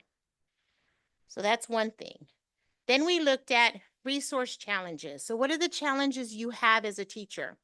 So we had teachers who said, well, there's a lack of material available to me, grade level material. So some teachers purchased their own from Teachers Pay Teachers or they created their own. We had that. We had teachers that said, well, there's quite a bit of, there's a shortage of information for my Spanish in Spanish. So that's a problem. And then some teachers in 4th and 5th mentioned, "Hey, I'm using AI or artificial intelligence to help with lesson planning." So some of the challenges of the district provided curriculum, they found some challenges in. Teacher created materials was a challenge. Supplemental programs, maybe there were too many or not enough time. And then of course, here's some other challenges. Last thing we said, what else is difficult was teachers had a lot of difficulty differentiating for students within their classroom. So this is the reading level spread by grade level. So if I'm in kinder, this is the number of multiple reading levels within my classroom. And you can see as students, as we go up 2nd, 3rd, 4th, 5th grade, I'm going to have different reading levels even as a 5th grade teacher. I'll have students reading at 2nd grade level, maybe some at 3rd, and I might have some reading even at 6th and 7th grade level, but they're going to be different. So teachers had a very difficult challenge of addressing all of the reading levels in their classroom. They reported having students reading at that or reading below expectations was a particular challenge. They struggled to balance, how do I give them grade level information, which is required at their current reading level? How do I manage that? And then there was little time for them to do small group instruction. So that is another difficulty teachers noted. And then finally, how do you feel about getting a pre-prepared curriculum? Something that we've never done here within the last 20 years. I want to say maybe 20 years ago, we had SFA. I forgot what that stands for. And that was a scripted thing. But how many? So most teachers are pretty open to it and they actively wanted a pre-prepared curriculum. They understand the challenges that they have. Key concerns are they want flexibility to adapt to student needs. They desire to maintain some creative freedom in their teaching. Concerns about pacing and implementation support. How am I going to do this and who's going to help me? And then the need for proper training before implementation. They want hands-on training. They want to know that they want that training before they get kids and before school starts, which is a fair request. And there's a desire for ongoing support rather than one-time training. It's something that needs to be ongoing. And then they want to see how the curriculum works with real students. So that was some of the feedback from our teacher surveys. Now, an overview of Bluebonnet. It's research-based instruction. We refer to them as ARBIs. a systematic skill development, knowledge coherence, student engagement, teacher support, assessment informed instruction, and differentiated learning. Those are kind of all the key components of Bluebonnet. The RBs are the research-based instructional strategies. We have them in reading and we have them in math, and there's 4 in each. We currently are looking at reading. We have right now, we will train every elementary staff member in RBs by the end of the year. We already have all of them trained in RBs 1, the foundational skills. The next district or campus PD day, we're going to do text complexity, and then we'll do knowledge coherence and text-based responses. So that is something that we're embedding now in our curriculum, and that's something that is rooted, that Bluebonnet is rooted in. Knowledge building approach, systematic content knowledge development, and I'm going to kind of give an example of what that looks like. The topics span literature, history, science, arts. That's what kids will be exposed to within the curriculum. Cross-curricular connections, vocabulary development, which will be key, and then complex text at instructional levels, and then read alouds for listening comprehension. So one of the things I read is that their read alouds are often 2 to 3 grade levels above, because students can access and understand much more than they can just read. And so that's something that they do. So these are kind of small, but if you look at the units, these are the units at each grade level. So for example, 3rd grade, unit 4 is ancient Rome. 1st grade, unit 6, animals and habitats, 7, fairy tales. Grade 2, the Civil War. They're actually going to learn about the Civil War in 2nd grade. 5th grade, early American civilizations, the Renaissance. So all of these units, now, if you went through them, they actually build upon each other. And so that's where they build the knowledge coherence. And one of the examples that TA uses in almost every training is they took, this was actually a research, they took great readers who knew nothing about baseball, and then they took non-readers who were very familiar with baseball, and they gave them a question about baseball. And basically the question was, you know, let's say you have a kid on second, this and that. I don't really know the question. And who did better? The student that knew about baseball did better than the students who could read on grade level and didn't know about baseball, because of knowledge coherence, which is much of what this is based on. Here's an example of one. So you see kinder, 1st, 2nd, 3rd. These are units within Bluebonnet. So 1st kinder, there's the 5 senses. 1st grade's the human body. 2nd grade's the human body, and then building blocks and nutrition. And then 3rd grade, the human body, system, and senses. And so this is just an example. This is what the teacher will see. It gives the teacher background in for students, the 5 senses, the purpose, parts of the function. So this is everything that's kind of part of that unit. So every unit comes with several workbooks that the teacher has, the student has, and then the student has within it several workbooks. 1st grade has the human body. It's the organs within the system. So it builds upon what they learned in kinder. 2nd grade, you're looking at how the systems are connected. And then of course, in 3rd grade, they look at technical knowledge about the system. One of the things we talk about is, let's say next year we implement this, 3rd grade, we're going to have students picking this up that maybe didn't have that background knowledge. So one of the things we'll have to plan for is how do we kind of scaffold that knowledge for kids? So that is something that we'll have to look at, because we aren't starting at a 1st grade, then we'll go to 2nd. We're looking at all our grade levels. So those are some of the conversations we're having in committee. Religious content. One of the things that when it went to the state board in November, this was all over the news, it was all over the media. So it was something that we wanted to kind of address. So one of the pieces here is religious source material in the reading language arts. And so this talks about the U.S. Supreme Court. There's some things, but I want to read in the 2nd paragraph, or the 3rd paragraph, the bottom. It says, it is important to note that including content from or about religious source material in these instructional materials is not for the purpose of advancing any particular religious belief. Rather, it is included for the literary and historical value of the content and its connection to creating a strong background of knowledge for our students. Here, this is religion, the media attention around it. The Bluebonnet Implementation Guide, it outlines religious texts, including the Bible, that they're being taught for secular educational purposes, not religious indoctrination. The Bible content is included because it's historical and in literary significance in the American culture and Western literature. It's part of a broader inclusion of various religious sources. So it includes Judaism, Islam, Buddhism, and ancient polytheistic religions. All of these are included in some form or fashion. Texas law actually states that it requires curriculum to include religious literature, including Hebrew scriptures and New Testament for historical and literary compacts. So in Texas Education Code, Section 28.002, it requires curriculum to include religious literature, including the Hebrew scriptures, Old Testament and New Testament, and its impact on history and literature. And then in Texas Education Code 22.0512, it protects teachers from disciplinary proceedings when teaching religious content from approved materials, as long as they deliver it faithfully and don't violate the First Amendment Establishment Clause. So teachers are protected when teaching the content objectively and as part of a secular curriculum.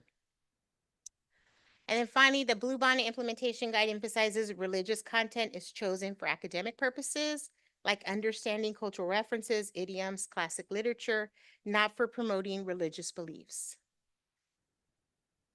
Implementation supports for teachers. This is a huge part of the planning for it and actually of all of the material. So there's a few there's professional learning for training, there's instructional support, and then of course planning tools. So professional learning, one of the words that you're going to hear quite a bit is internalization. Teachers kind of learning and understanding what they're teaching and then how they're going to teach it, what they're going to do if kids don't understand, what they're going to do if they do understand it. And then teacher observation tools, coaching guides, and implementation guidance documents. For instructional support, looking at differentiation strategies, which teachers reported in the survey they have quite a bit of difficulty with. Support for diverse learners, again, something we heard from teachers loud and clear in the surveys. English learner scaffolds, acceleration opportunities, small group instruction, and then assessment analysis tools. And then planning tools. There will be scope and sequence guides. There's pacing guides, unit overviews, lesson preparation guidance, and then assessment planning tools. All of that is part of our planning and implementation. And then here's just a question. There's an FAQ that you'll be getting in HH that we're going to send. And for teachers who are new to the material, what supports are offered to prepare them to teach the new curriculum like Bluebonnet Learning? Well, family support letters. There's actually letters that can go out to the parents and say, we're going to start a unit. This time we're going to learn about the Civil War. These are some things you probably want to hear, when your student comes, maybe ask them this, ask them this. So there's letters that go out to parents explaining it. There's unit overviews. Our understanding from teachers, we actually did a few walkthroughs. Mr. Soto did as well, and we were interviewing the teachers. The teacher said there's more than enough information for every single lesson they teach, and that part of learning the curriculum is going through the information in a timely manner and being able to understand, because the unit overviews are quite lengthy for teachers, but they give them all the background knowledge that they need to teach that lesson, which is particularly helpful for some of our staff that have no teaching experience, right? And then lesson introductions provide detailed information to support the teacher in introducing concepts prior to the lesson. Unit overviews, these are just some examples of the introduction. It provides background information for teachers and then explanation of why it's important, and then including lists of historical leaders, introduced and connections between them. So this is all part of the unit overview for teachers. Embedded prompts and support for teachers in helping students make sense of the text. And then just like clarification for vocabulary, there's some embedded questions for teacher to ask of students. That's also available for teachers. Lesson introduction provides detailed direction for teachers. So connecting it to student learning, setting an additional context, characters information, all of those things are broken down for teachers. What teachers see, students see as well. Of course, the students look a little different. And then of course, special populations. This is something that we heard from teachers in this survey that they have struggled with. When looking at our numbers, even while our enrollment is going down, our percentage of special ed students, our percentage of emergent bilingual students is increasing. We have a high number of both in our schools. So students with disability, there's universal design features accommodation guidance, differentiation strategies, modified assessment options, and progress monitoring tools that teachers can use. For English learners, there's ELPS language, which are the English language proficiency standards, language development strategies, cognate instruction, visual supports, language supports, and bilingual family resources. And then gifted and talented extension activities, advanced texts, research opportunities, project-based learning, and acceleration options. So within that classroom where teachers reported, I have students reading at multiple grade levels. There are options that are prepared for teachers already to give to students in a lesson or in a unit. And then finally, financial and resource planning. So Strong Foundation implementation grants. These are so we are in the Strong Foundation planning. So the next grant is Strong Foundation's implementation. So beginning 25-26 school year, that if we implement Bluebonnet, then we can apply for a Strong Foundations implementation grant. It's offered as part of LASSO, which is Learning Acceleration Support Opportunities. That's what they call the grant. And we can offer it next year for implementation. So the key to this is our grant funding. Like our grant funding now, we actually pay 50% to a vetted provider. And then we have additional funds that we use for subs for training. We have a grant manager, Ms. Arco, she was here this evening, who oversees the grant. And then we use it for any type of maybe teacher training or travel when we go see schools. This will be the same thing. This is designed, so we have a high fidelity implementation to the Bluebonnet curriculum. 50% of them have to go to a vetted provider, which we will select in the spring should we move forward with this. 20% of it can be used for, in addition for providers, it can be used for salaries, it can use for instructional coaches. That is what we determine when we see the award, where we will spend that money. And then 30% are allowable expenses like printing the materials, licenses, teacher stipends. It may be we're bringing teachers in the summer to plan and then we stipend them for their time. And then the estimated range will be anywhere from 200,000 to 1,600,000. That's based on the number of teachers and students, and that's based on the district as well. And then the number of awards will be 100 to 200 LEAs. I will tell you, because we are a planning grant and because we have a conservator, we are a prioritized district. But that doesn't mean we're guaranteed to receive the award. In addition to LASSO grant, there's two options. If we implement Bluebonnet, for any of our elementary schools that have met federal accountability or they're in intervention, we can apply for additional funds for people to support them in PLC. And then we have a leadership component that we can layer another grant on for those schools if we implement this as well. So those are kind of all options that we're looking at. The Bluebonnet cost, so the cost and the funding. So we will procure our own print resources. So we will purchase those, whether we do workbooks or print. We'll probably purchase workbooks should we move forward. And that the Bluebonnet materials are not intended to be digital only. They are designed to be printed for instructional use. And then Strong Foundations implementation provides direct grant funds for high fidelity implementation. That would be the purpose of the grant. Here's an example of the funding. I can't explain it to you completely, but we have funding every 2 years. We get $171.82 per student. If they're an emergent bilingual student, we get an additional $15. If we use a state board, if we use a high quality curriculum, if we adopt it, we will get an additional $40 per student on top of the original one, and that's based on our enrollment, the enrollment of our district. If we do Bluebonnet, we get an additional 20 on top of the 40 on top of the original amount that we get per student. And that's the financial incentive that is available to districts should we move forward. Sorry, next steps. Ms. Casey, just to add to that, right, Ms. Casey is you got some, I think I'm getting some allergies, man. Ms. Cavazos has been coughing over here. I think that's what. Yes. And you stated this, ma'am, even though we're implementing for reading K-5, this additional funding is going to be based on our total enrollment. That is correct, sir. That is what that's what they shared with us. So these are our next steps. So today is secure, possibly secure your approval for Bluebonnet. That is required for us to move forward to apply for the grant. The grant is due Friday. The LASSO grant is due Friday. That's December 13th. So like I said, the board approved it on the 22nd, the state board, November 22nd. And it does require board approval. We will submit the grant the 13th, should you approve it.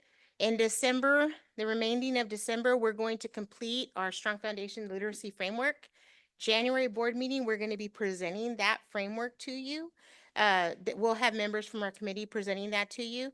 And then spring of 2025, we will work on sharing the literacy framework with all of our stakeholders, which are our campuses, our parents, our students.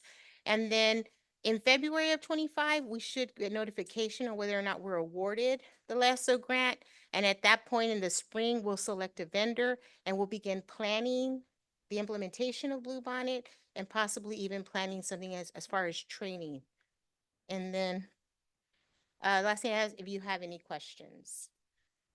All right, well, first, Ms. Casey, thank you. I know you went through it rather quickly, so I appreciate you making every effort to hit every detail. Any comments, concerns, or clarification needed? I Miss, have a Dr. Castleberry? question. Ma'am. On the chart for the Bluebonnet material cost and funding, that $20, it was my understanding that that's in the first year only, but above that, it says each school year. What we were shared is that it would be each school year as long as you were implementing it. So it's a total then of $60 extra per student, Correct. district-wide. Yes, and to my understanding, Dr. Castleberry, correct me if I'm wrong, Ms. Casey, is the $20 does not carry over. The 40 can carry over if it's not spent, but I believe the 20, there's no carryover. It's for that year. So I think that's, But it comes again the next year. and then it comes again. Well, that's much better than what I had understood, so good. All right, well, I guess that can just lead to the first question is like, if you can, Ms. Casey, just, I guess, help me understand, because I know school finance isn't ideal to understand. Or Mr. Flores, I don't know if there's a better way of understanding this, because, I mean, I'm looking at, I know as a team, we're looking at, you get 40 per student here, 40 per student there, 20 per here, and then even Dr. Castleberry was trying to clarify as well for us, is, because that's what was my understanding. I thought it wasn't gonna come into play, and then the other piece with the the little brackets, 30% of grant goes towards our staff. You know, how is that gonna help our, you know, is that gonna be used for instructional coaches or for specialists for their salaries? Then that helps support our general fund to lower our balance or increase our fund balance? I know there's a lot of questions there. Well, I'll just say, one of the things that I've read in the grant is that we can't supplant. So existing positions, I don't know that would be eligible for that. But if we create, which we possibly, because right now we only have 2 reading coaches, we possibly would need another. So yes, new positions we could fund with the grant, is my understanding. Well, that helps us, I guess, Mr. Flores, in that we can't supplement previous iterations of positions. But could you help us understand how that would support one student, you know, learning through having additional funds? Yes, absolutely. So like Ms. Casey mentioned, we cannot supplant. However, what we can do is look at that job description of existing staff that we may no longer have the need for in that capacity, but rework through the Office of Human Resources, work that job description out to fit the needs of this grant and continue, and then at that point fund that that position or that additional piece through the grant. Okay. So it would help us maintain that those resources on the general fund. Okay, so then that would help us where we would just kind of revamp a position, rebrand it. Correct. Reimagine it, and then perhaps use the job description to help fall into this category where we can now absorb 70% of it rather than the full 100%. Is that what we're thinking? Yes, that's correct. Okay, well, as long as we're not spending more money than, because that's how it kind of came across. Mr. Soto? Yes, to piggyback off you, Mr. Moreno, and Ms. Casey, I believe also with your HQIM strand with strategic planning is we were going to keep evaluating programs because we have so many programs. And to my understanding, this Blue Bonnet kind of puts a lot more programs, support the resources the teachers need instead of having several programs. And so that can eventually save us some money as a district. Right. I think by streamlining any additional resources, we can help the fidelity to this program. It would be, there were several items listed on the HQIM that the state board approved. And so programs that schools buy probably would not be purchasing those anymore. They'd have to purchase anything off that list or any supplement material to this if needed. So that's definitely the case. I actually have several questions, and I hope it's not perceived as technical, but I can't grow as a school board member if the school board member student, doesn't learn about what administration is bringing to me. So please keep that in mind, Dr. Castleberry. I want to learn because it's important for me as a school board member to understand what the teachers are going to learn and what the students are going to benefit from it. So again, I'll try to speak very, very fast. I made to save some for, well, I can't save any because we're making a decision today. You said they would be printing materials. Does the cost, is there a cost for printing materials? Is it unlimited printing? How does that work? So the option is to print or to purchase. I think we would opt to purchase materials. We haven't looked at pricing them. Okay. But purchasing materials, you can pay out of these funds here. And there are actually workbooks that are purchased for teachers and students. Okay. Is third grade different? Is third grade looks different? Is it because of the STAR test? The addition of third grade, actually, what they added to third grade, my understanding is the skills piece. Okay. Because so many students were entering third grade and beyond lacking foundational skills. Okay. So students, their issue isn't comprehension, it's that they aren't able to decode what's being taught in first and second. Okay. And so that's the difference. Okay. And is Blue Bonnet only for K through 5th? Blue Bonnet in reading is K through 5th, and it's available in math K-8. But right now, we're just focusing on reading, correct? Yes. Okay. Will Blue Bonnet make it more accessible for the teachers that are doing ESL or dual language classes? So it's actually very accessible. All of the material in English is available in Spanish. The difference between the English and Spanish, there's two differences. Okay. It is not, that one has not been board approved. It's actually in the pilot year this year. Okay. We would implement it. You cannot use these funds to purchase those materials. But then next year, it's up for approval and then we could use it. Like a But the gradual material move. is a side-by-side duplicate. Okay, perfect. Can teachers still be allowed, when Blue Bonnet is in place, can they still be allowed to think outside the box when it comes to teaching the students?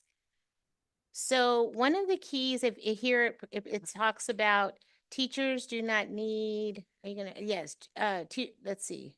It says Blue Bonnet is structured to reinforce teacher expertise and autonomy with instructional delivery. So there is a fidelity component, but there also is room where there might be a supplement, there might be pieces within that lesson that a teacher may choose to do or not do, but to completely deviate from the curriculum, they would not be able to do. Okay, but they still have that wiggle room to make it a Yes. little bit more Yes. enticing for the Yes. students. Mhm.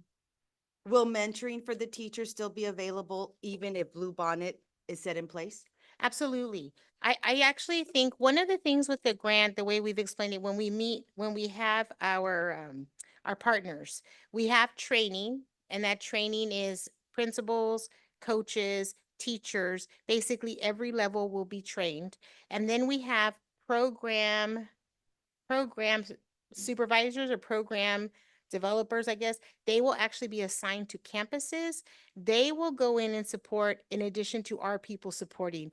I think teachers will find they'll have more support than they have now, simply because of the structure, the routine that's in place, and then of course the additional help from outside. I believe that they'll have more support, but and then mentoring, coaching, and then mentoring for new teachers, that will remain in place. And my last question is, what role is technology going to play if Blue Bonnet is set in place? I don't know that answer, because I haven't seen that component of this. I don't know that. That's definitely a question I can get back to you on. I'm just curious because although we all learned the old fashioned way and this Mhm. goes back to that, Mhm. we need to be ahead of technology Mhm. because the world is technology based now. So Right. I'm just curious Right. about that. And this is reading only, so I imagine it's still going to be used similarly throughout the rest of the day, intervention time, math time, science, social studies. But I can see that role in Bluebonnet I am not familiar with. Thank you, Ms. Kate. Is there accountability for the district beyond the state's regular accountability system? No, not that I'm aware of. Right, any other? I have a question. Yes, Ms. Reed? Ms. Casey, are any of our current campuses participating in the pilot portion of this program? No, we don't. We don't have anybody currently using this. Okay, thank you. Nice, Ms. Casey, I know you've kind of touched on some of those pieces, but this is, all right, we're going away from Eureka, right? To, or which piece was it that was being utilized in elementary? So Amplify, sorry. yes, but we're not using Amplify. Other districts use Amplify. We use a district developed. We use our curriculum own, currently. okay. All right, so then that means if we initiate this, obviously we'll utilize this platform and it'd be reading and then embedded within some science and some social studies?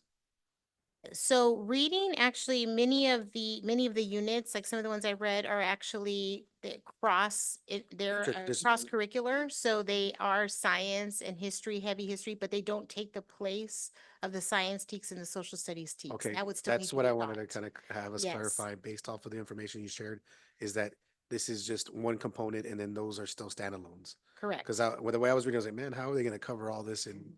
That will be the Like they're literally challenge. using a workbook for the whole day. That's intense. And we have a longer school day than most, so that is the challenge. Okay, Mhm. all right. Well, that's good to clarify that for our team. And then the last piece, just again, like Dr. Castleberry noted for us. So the way would be for the $20 per student based not off of ADA, but enrollment, right? All right, so that's a big difference. And then each school year, so does that mean, Mr. Flores or Mr. Soto, we would have to exhaust those funds and then the next year we would be able to again, apply for that grant to receive the additional $20? Or can you help me understand that? So these funds are separate from grant funds. The grant is above and beyond this. The other piece that we asked is currently we're only doing reading, and that amount doesn't change whether it's reading only, math only, or reading and math. That will remain the same.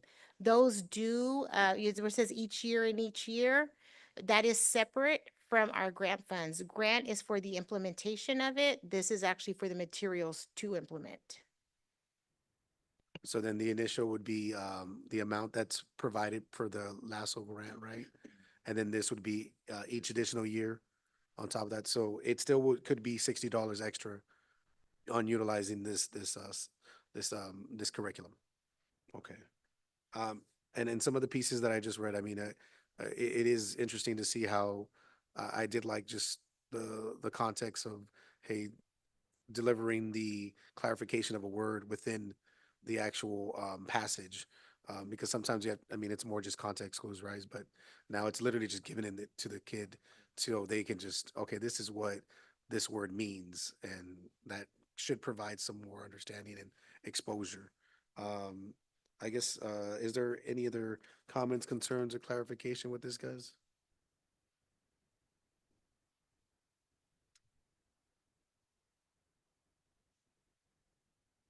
And then based off of this is going to be probably pursued by the legislature to adopt, I think, come January and February, right? So we're kind of ahead of the curve when we proceed with it.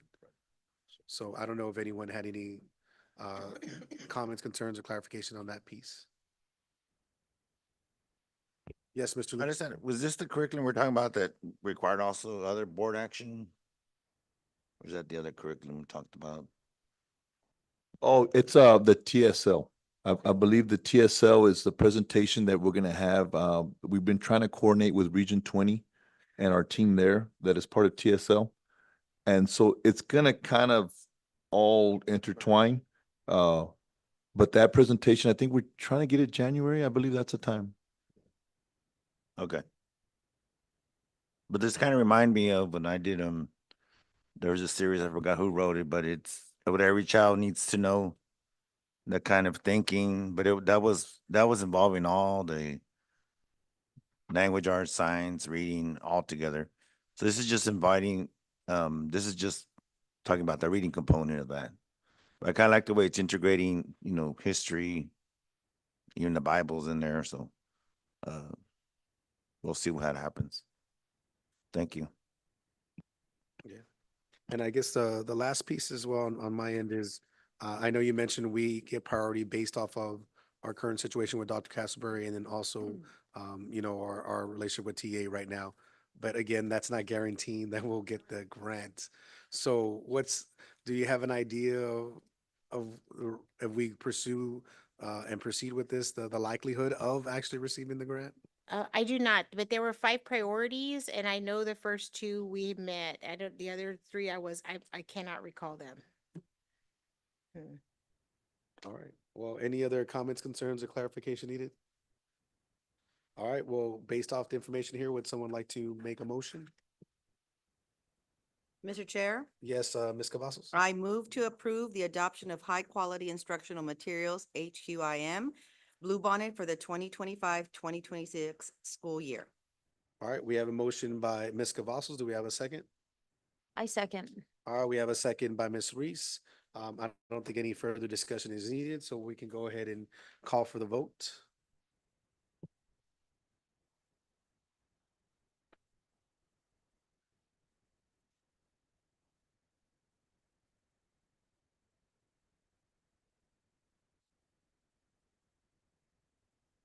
All right. Okay, voting is open. All right, we can go ahead and close the vote.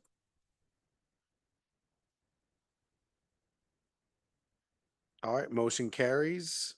And I know prior to us moving to the last item, I'd be remiss without noting a tragic situation that occurred earlier this week or recently with the situation involving the SAPD officer, Mr. William Casberg.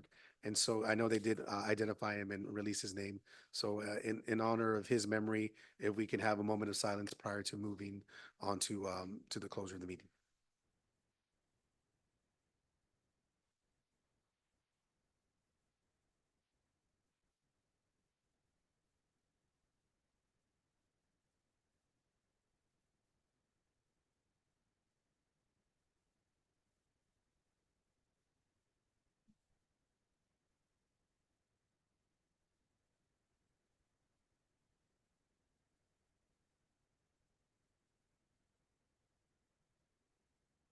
Thank you, everyone. So moving on to the last item, which is adjourn. Would someone like to make the motion, please? Mr. Chair, I move to adjourn. All right, a motion to adjourn by Ms. Reese. Do we have a second? I second. All right, a second by Ms. Ortiz. We can go ahead and call for the vote, please.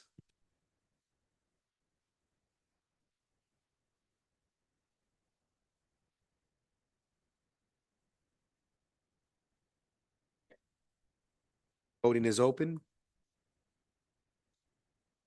All right, we can go ahead and close the vote.